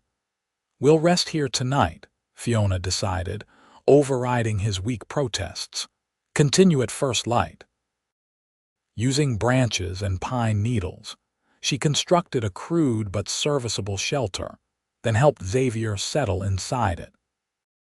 Their supplies were limited to what Xavier had carried in his pockets: a few matches, his hunting knife, and a small amount of jerky, but it would have to be enough until they reached Helena. As darkness fell, the temperature dropped considerably. Fiona huddled close to Xavier for warmth, careful not to disturb his wounded side. "Tell me about Helena," she said softly, trying to keep his mind off the pain. "What's it like?" Xavier's voice was tired but steady as he described the territorial capital, its bustling streets, substantial buildings, and diverse population. "It's growing fast," he said. "Gold and silver brought people at first, but now there's ranching, farming, businesses of all kinds. A woman with your education could find good work there." "And a horse trainer?" Fiona asked, thinking of their future if they had one. Xavier smiled faintly. "Always work for someone who can gentle a difficult horse."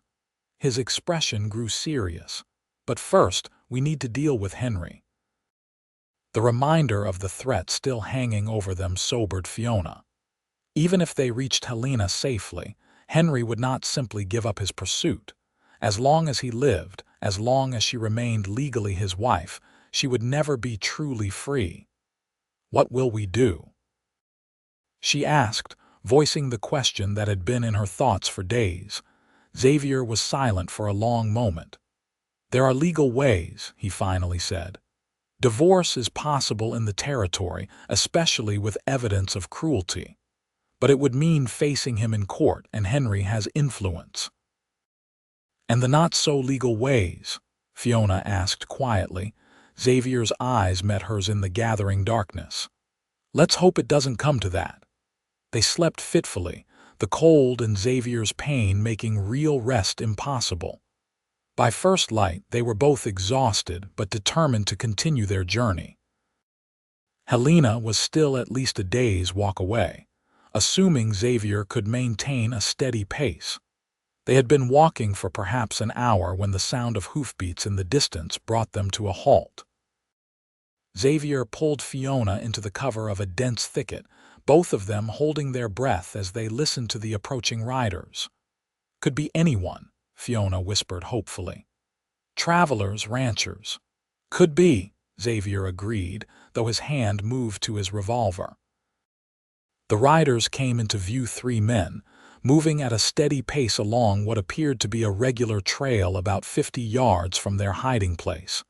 Fiona felt her heart sink as she recognized Tucker among them. "They found our trail again," she whispered. Xavier nodded grimly. "They're heading toward Helena. Probably figure that's where we're going." "What do we do?" Xavier considered their options. "We can't outrun them on foot, especially not with me slowing us down, and we can't stay here indefinitely." He looked at Fiona, his decision made. "We need horses." "How do we get horses?" Fiona asked, though she suspected she already knew the answer. "We take theirs." Xavier's expression was determined. "Tonight, when they make camp." The plan was audacious, perhaps even foolhardy, but Fiona saw the logic in it. Without horses, they had little chance of reaching Helena before Tucker and his men set a trap for them. With horses, they might not only reach the city, but could potentially approach from an unexpected direction. They followed Tucker's group at a safe distance throughout the day, watching as the men made camp in a small clearing near a stream as darkness fell. From their position in the underbrush, Fiona and Xavier could see the men settling in for the night, building a fire and tethering their horses to a picket line at the edge of the clearing. "One man on watch," Xavier observed quietly. "The others will sleep in shifts." "How do we get past the watchman?" Fiona asked. Xavier patted his pocket. "I still have a few tricks left." From his coat he produced a small leather pouch. "Sleeping powder. My mother's recipe again. Mix it with tobacco and it'll put a man out for hours." "And how do you plan to get him to smoke it?" Xavier smiled thinly.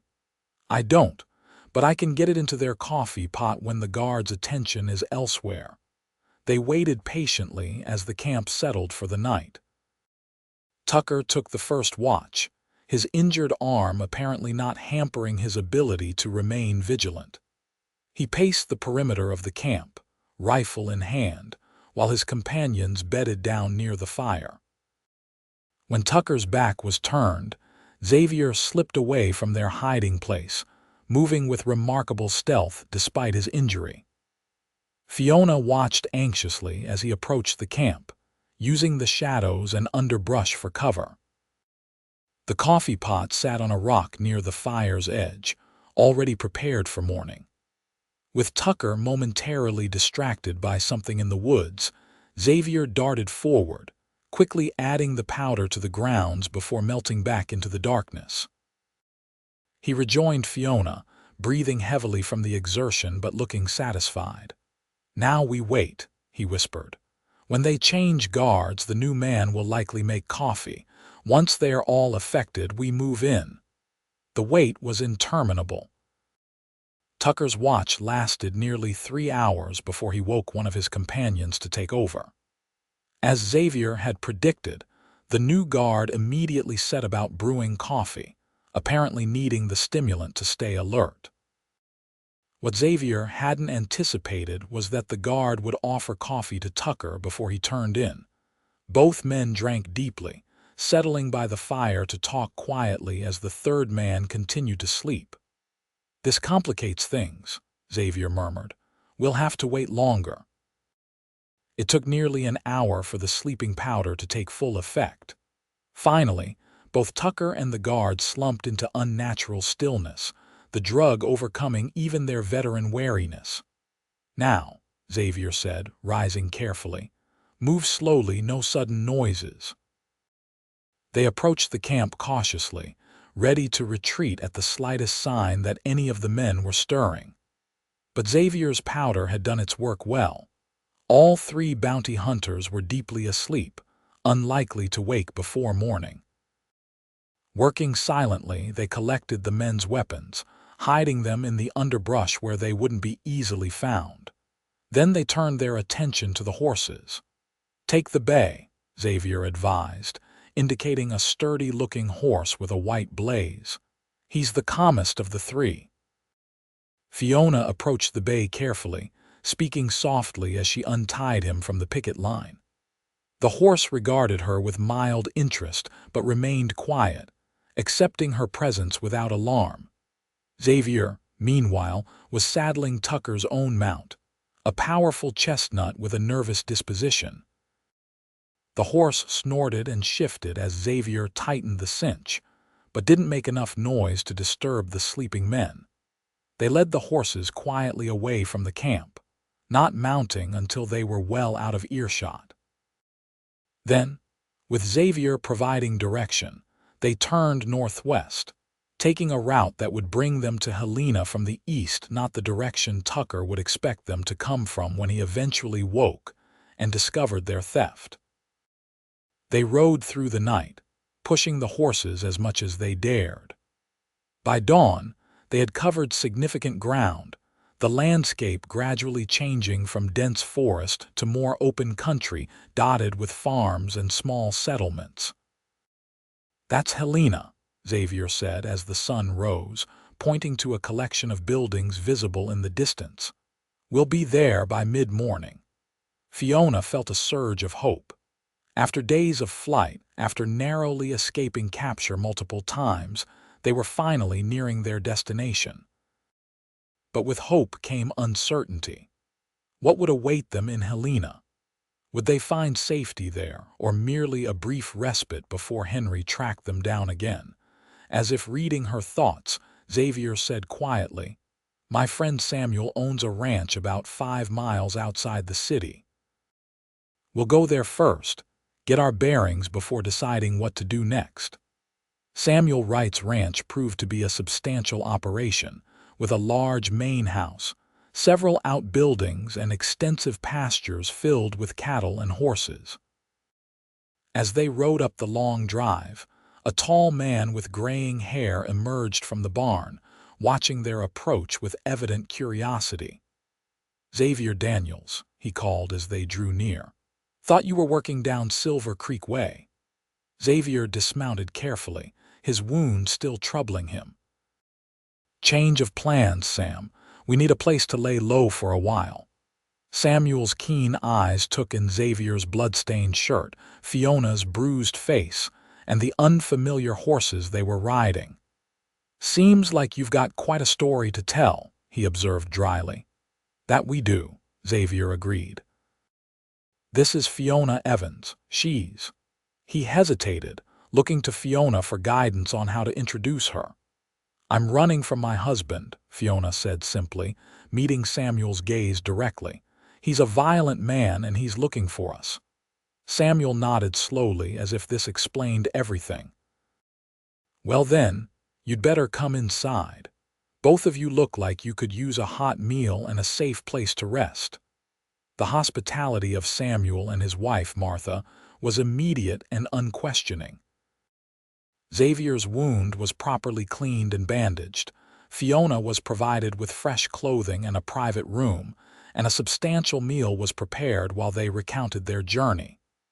Henry Evans, Samuel mused when they had finished their tale. Name's familiar. Banker from Silver Creek, isn't he? Xavier nodded. He's got money and connections, and he's offering a substantial reward for Fiona's return. And for your head, Samuel added grimly, man like that won't give up easily. Which is why we can't stay long, Xavier said. We don't want to bring trouble to your door. Samuel waved away his concern. My door's seen trouble before. You stay as long as you need to. He glanced at Fiona. Meanwhile, we should look into your legal options, young lady. Montana territory has laws against wife beating, despite what some men might think. Would a court believe me over Henry? Fiona asked doubtfully. He's respected, influential. I have no proof beyond my word and these bruises which will fade. You have a witness, Xavier pointed out. I saw your condition when I found you. And Helena's not Silver Creek, Samuel added. The territorial court is here, not subject to local influences. Judge Matthews is a fair man, not easily swayed by money or position. Hope, cautious but real, began to build in Fiona's heart. Perhaps there was a legal way out of her nightmare after all, a way that wouldn't require more violence, more risk to Xavier's life. Over the next few days, Fiona and Xavier recovered their strength at the Wright Ranch. Xavier's wound began to heal properly under Martha's care, while Fiona found herself regaining not just physical health, but a sense of self that had been gradually eroded during her years with Henry. On their third day at the ranch, Samuel returned from Helena with news. I spoke with Judge Matthews, he reported. He's willing to hear your case, Fiona. If your testimony and Xavier's are convincing, he can grant a divorce on grounds of cruelty.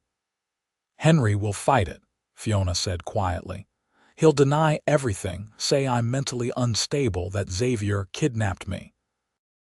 Let him try, Xavier said firmly. The truth is on our side. The following morning, a rider arrived at the ranch with an urgent message for Samuel. After reading it, the rancher's expression turned grim. Henry Evans arrived in Helena yesterday, he informed them. He's filing charges against Xavier for kidnapping and theft, and he's petitioning to have Fiona declared mentally incompetent and returned to his care. Xavier's jaw tightened. He works fast. He had papers prepared in advance, Samuel said. Legal documents signed by the Silver Creek doctor attesting to Fiona's fragile mental state and hysterical tendencies. That's absurd, Fiona protested, anger replacing her initial fear. Dr. Whitman never examined me for any mental condition. Doesn't matter if it's true, Samuel said grimly. What matters is that Evans has started legal proceedings. Judge Matthews wants to see you both tomorrow.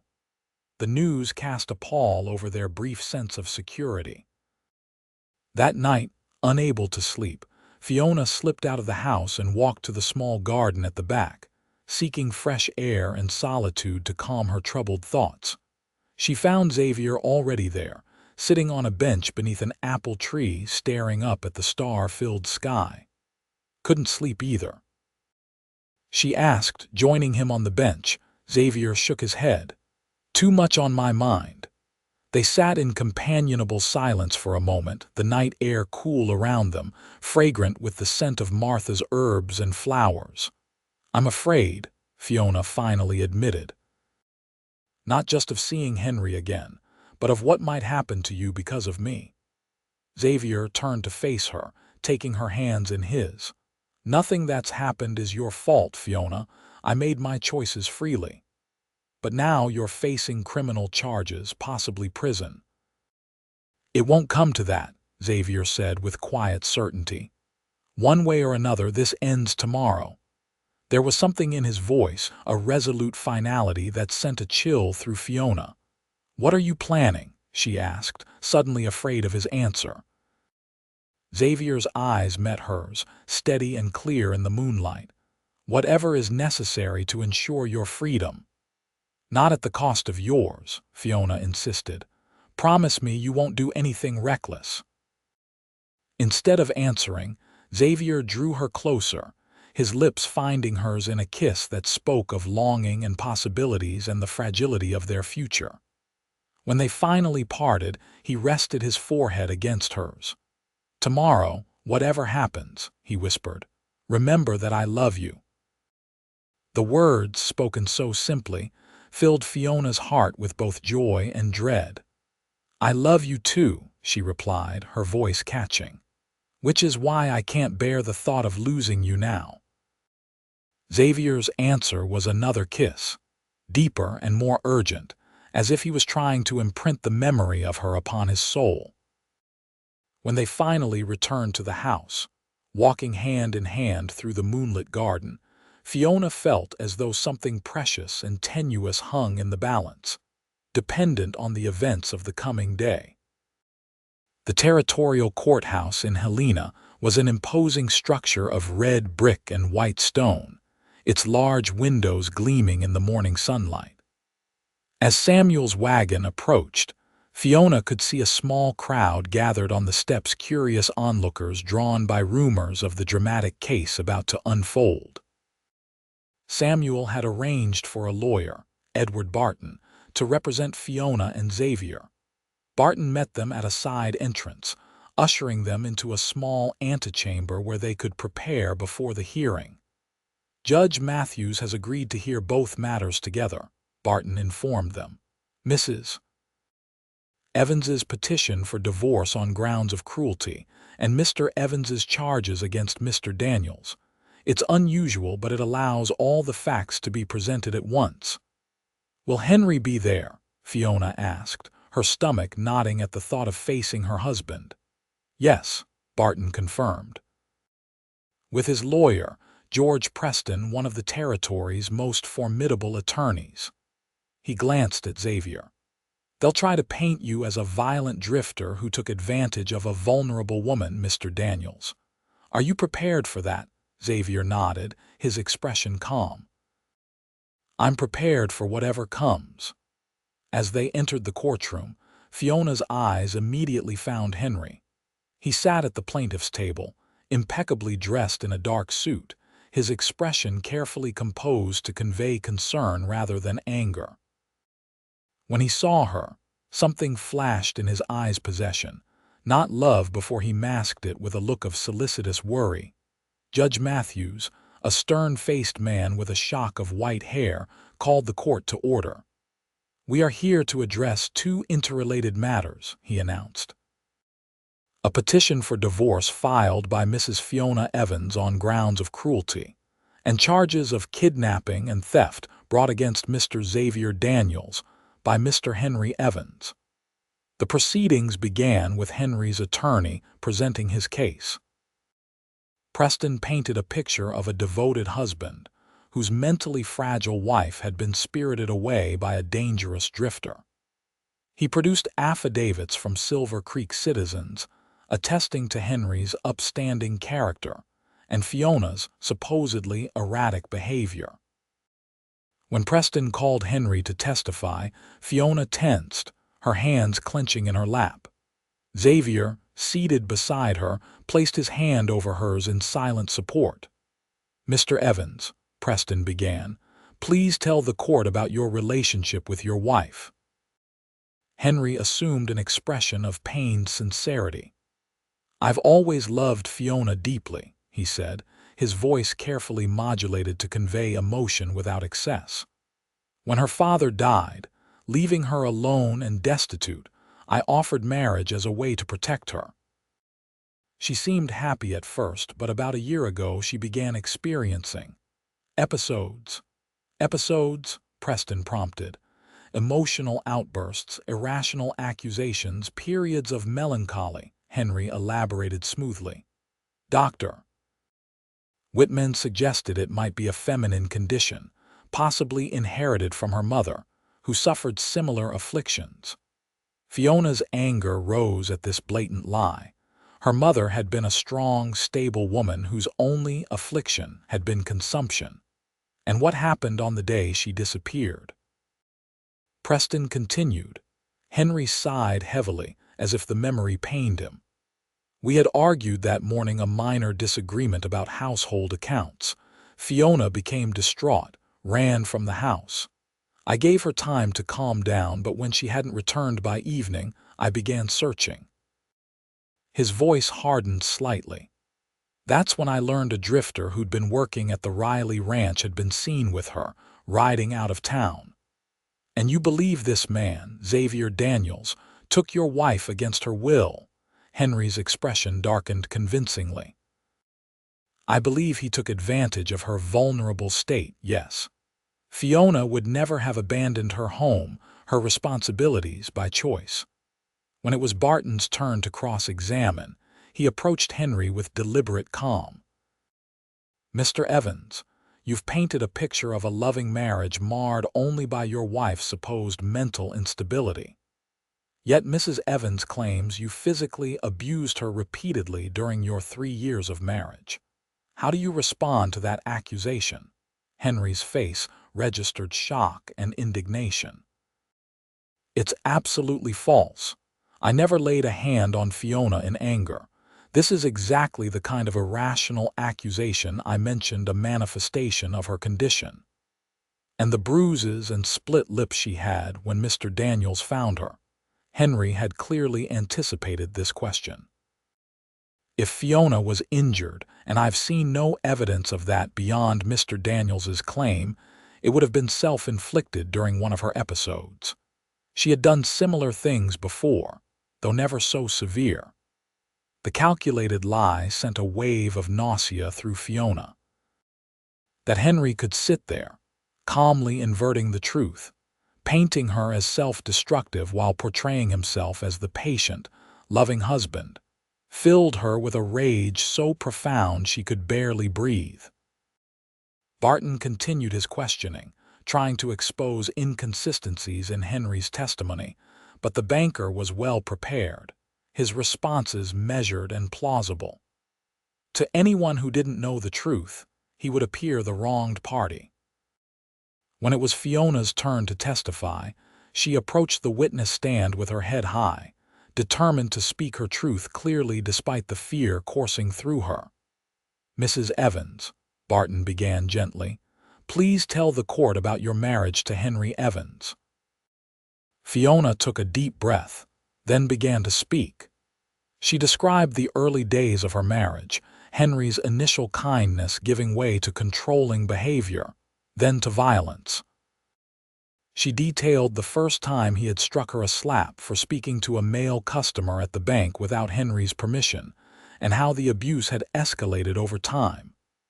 He was careful, she explained, her voice steady despite the painful memories. He never left marks where others would see them. He made sure I understood that no one would believe me if I spoke out that his position in Silver Creek made him untouchable. And the day you left, Barton prompted. Henry was particularly violent that morning, Fiona said, refusing to look at her husband. He accused me of flirting with the new minister, which was absurd. He struck me repeatedly, split my lip. When he finally left for the bank, I ran. I had no plan, nowhere to go. I just knew I couldn't endure another day of his abuse. And how did you encounter Mr. Daniels? I was hiding behind the church, afraid Henry would find me. Mr. Daniels discovered me there, saw my injuries, and offered help. Fiona's voice softened with the memory. He said no one touches you again. It was the first time in years anyone had offered me protection rather than harm. When Preston Cross examined her, his approach was subtle but devastating. He questioned not the facts of her account but her interpretation of them, suggesting that her fragile mental state had caused her to misperceive normal marital disagreements as abuse. Isn't it true, Mrs. Evans, Preston asked silkily, that you've always had a vivid imagination, that as a child you were prone to elaborate stories? I was creative, Fiona countered, not delusional. And isn't it possible that your perception of your husband's actions has been similarly creative? No, Fiona said firmly. I know the difference between imagination and a fist to my ribs." Preston's expression suggested sympathetic doubt. Yet no one in Silver Creek ever observed this alleged abuse. Not one witness has come forward to support your claims.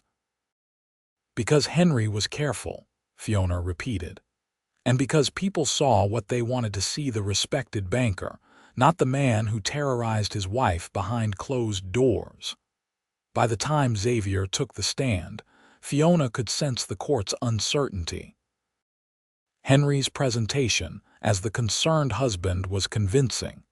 His lawyer skilled at casting doubt on Fiona's testimony without directly challenging it. Xavier testified with simple directness, describing how he had found Fiona behind the church, the visible evidence of abuse, and his decision to help her escape a dangerous situation.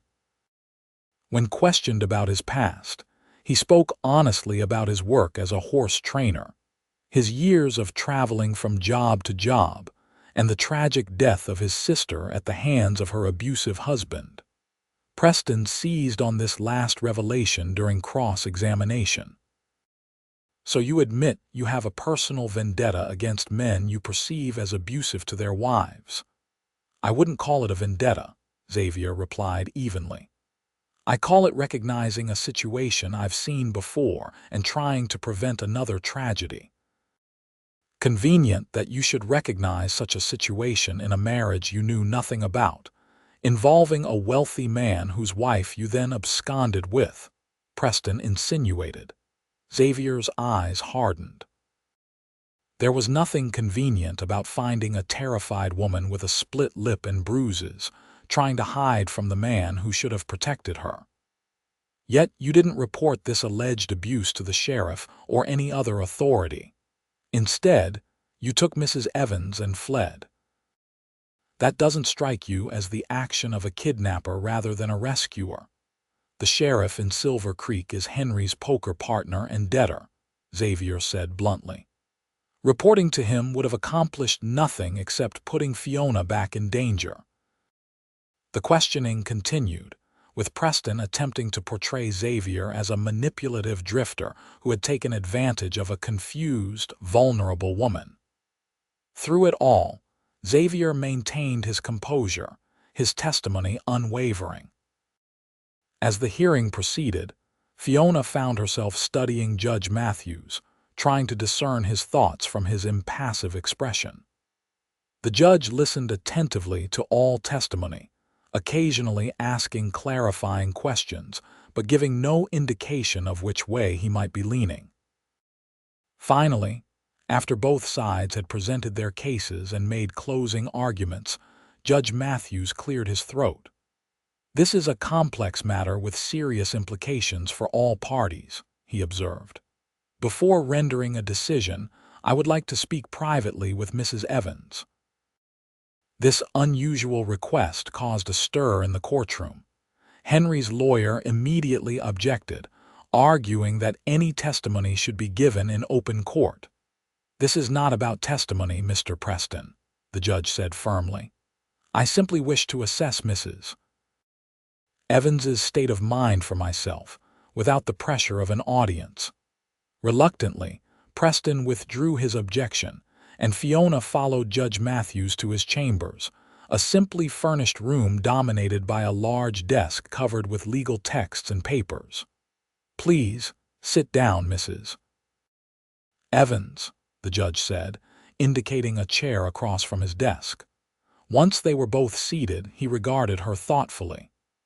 "I've heard two very different accounts of your marriage and the events leading to your departure from Silver Creek. One presents you as mentally unstable, the other as the victim of sustained abuse." Fiona met his gaze steadily. "I know which is true, Your Honor." "As do I suspect," the judge replied, surprising her. "But the law requires evidence, not just conviction. Mr. Evans is well regarded, with many willing to attest to his character. You have only Mr. Daniels to support your claims." "Because Henry isolated me," Fiona explained. "That's what men like him do, cut their victims off from anyone who might help or believe them." Judge Matthews nodded slowly. I've seen similar cases before. The difficulty is in proving what happens behind closed doors. He leaned forward slightly. Tell me, Mrs. Evans, if I were to rule against your petition and order you returned to your husband's custody, what would you do? The question struck Fiona like a physical blow. The thought of being forced back to Henry, of enduring his rage after this public defiance, was unbearable. I would run again, she admitted honestly. Or I would end my life. I will not return to that house. Something in the judge's eyes softened at her answer. And what of Mr. Daniels? What are your feelings toward him? Fiona hesitated only briefly before answering truthfully. I love him. He showed me kindness when I had forgotten such a thing existed. He risked his life to protect me from a danger everyone else ignored or denied. But even if I never saw him again, I would still refuse to return to Henry.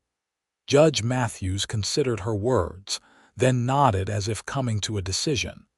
Thank you for your candor, Mrs. Evans. Let us return to the courtroom. When the judge delivered his ruling, the courtroom was absolutely silent, all eyes fixed on his stern countenance.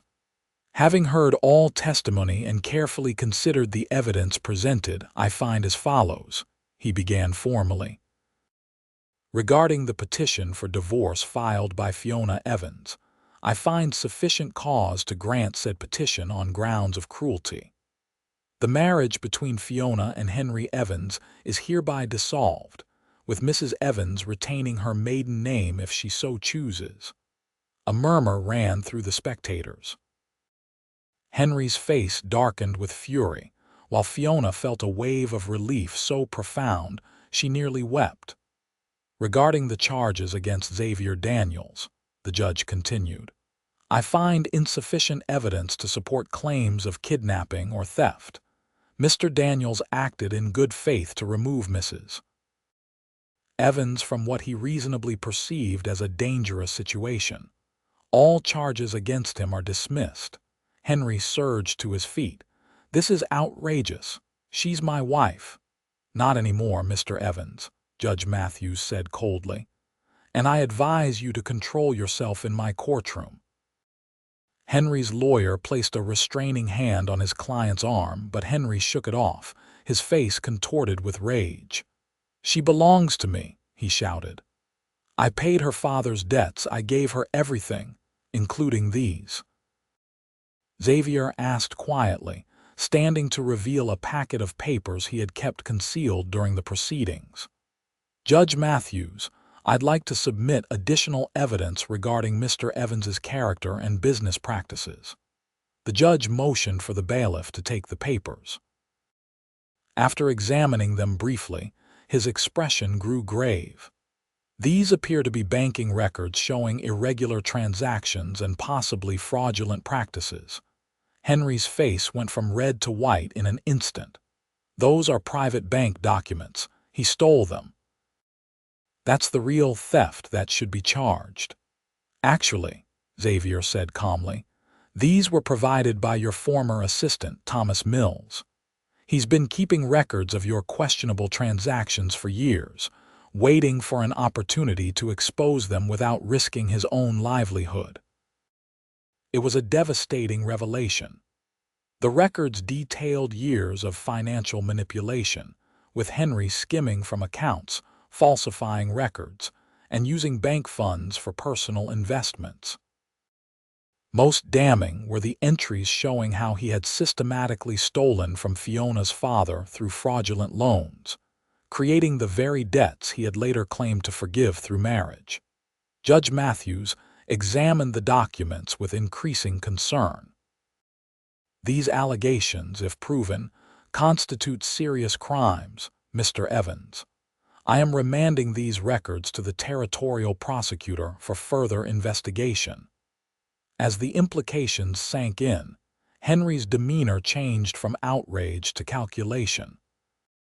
Without warning, he lunged toward Fiona, his hand reaching inside his coat. Xavier moved faster, intercepting Henry before he could reach her. The two men grappled briefly before crashing to the floor, Henry's arm pinned beneath Xavier's weight. When the bailiff pulled them apart, a small derringer was revealed in Henry's hand. "Add attempted murder to the charges," Judge Matthews ordered grimly, as the bailiff disarmed and restrained Henry. "Mr. Evans, you are hereby remanded to custody pending investigation into both financial crimes and this assault." As Henry was led away, still shouting threats and accusations, Fiona felt a strange emptiness where fear had resided for so long. It was over. She was free, legally free of the man who had terrorized her for 3 years. The reality was almost too immense to comprehend. Outside the courthouse, in the bright Montana sunshine, Xavier took her hands in his. "Are you all right?" he asked softly. Fiona nodded, tears of relief finally spilling over. "I can hardly believe it's real," she whispered. "That he can't hurt me anymore. It's real," Xavier assured her. "You're free, Fiona, free to choose your own path from here." She looked up at him, seeing the question in his eyes. "And if my chosen path includes you?" Xavier's smile transformed his face, erasing the tension and worry of the past days. "Then I'd say we have a future to plan." They were married 3 months later in a small ceremony on Samuel Wright's ranch, with Samuel and Martha as witnesses. By then, Henry Evans was awaiting trial for multiple counts of fraud, embezzlement, and attempted murder. His carefully constructed reputation in tatters as more victims of his financial schemes came forward. Fiona, now using her maiden name of Elliot again, had found work as a teacher in Helena's growing school, her education and intelligence valued in a community hungry for learning. Xavier, true to his word about settling down, had accepted Samuel's offer of partnership in a horse breeding venture, his skill with difficult animals proving as valuable as Samuel had predicted. They built a small house on a corner of the Wright property, with a view of the mountains and room for the family they both hoped to have. On their wedding night, as they stood together on the porch of their new home, watching the stars appear in the vast Montana sky, Xavier wrapped his arms around Fiona from behind. "Happy?" he asked, his breath warm against her ear. Fiona leaned back against him, feeling the solid strength that had become her sanctuary. "More than I ever thought possible," she answered truthfully. 5 years later, their home had expanded to accommodate their growing family twin daughters, Sarah and Margaret, 3 years old and full of mischief, and an infant son they had named after Xavier's father. The horse breeding business had flourished, with buyers coming from as far as California to purchase the Daniels Wright stock, known for both beauty and temperament. Henry Evans died in prison before his cases could come to trial, a fact that brought Fiona neither joy nor sorrow, only a final closing of that chapter in her life. The woman who had once hidden behind a church with a split lip, terrified and desperate, now stood confidently in her own right mother, teacher, and beloved wife.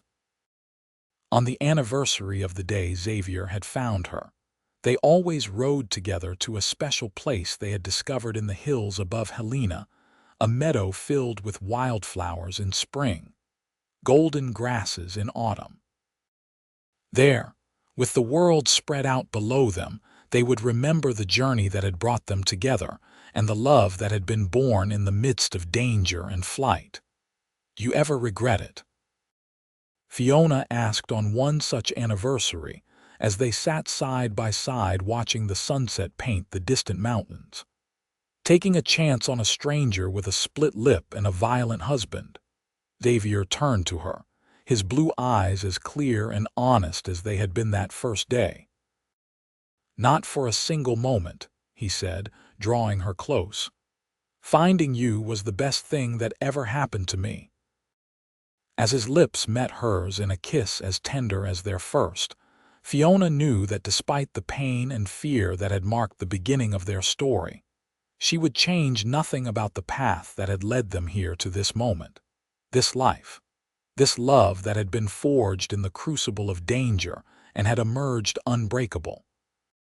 In the wild and often unforgiving territory of Montana, they had found in each other not just safety or companionship, but a home for their hearts, a love as vast and enduring as the land itself.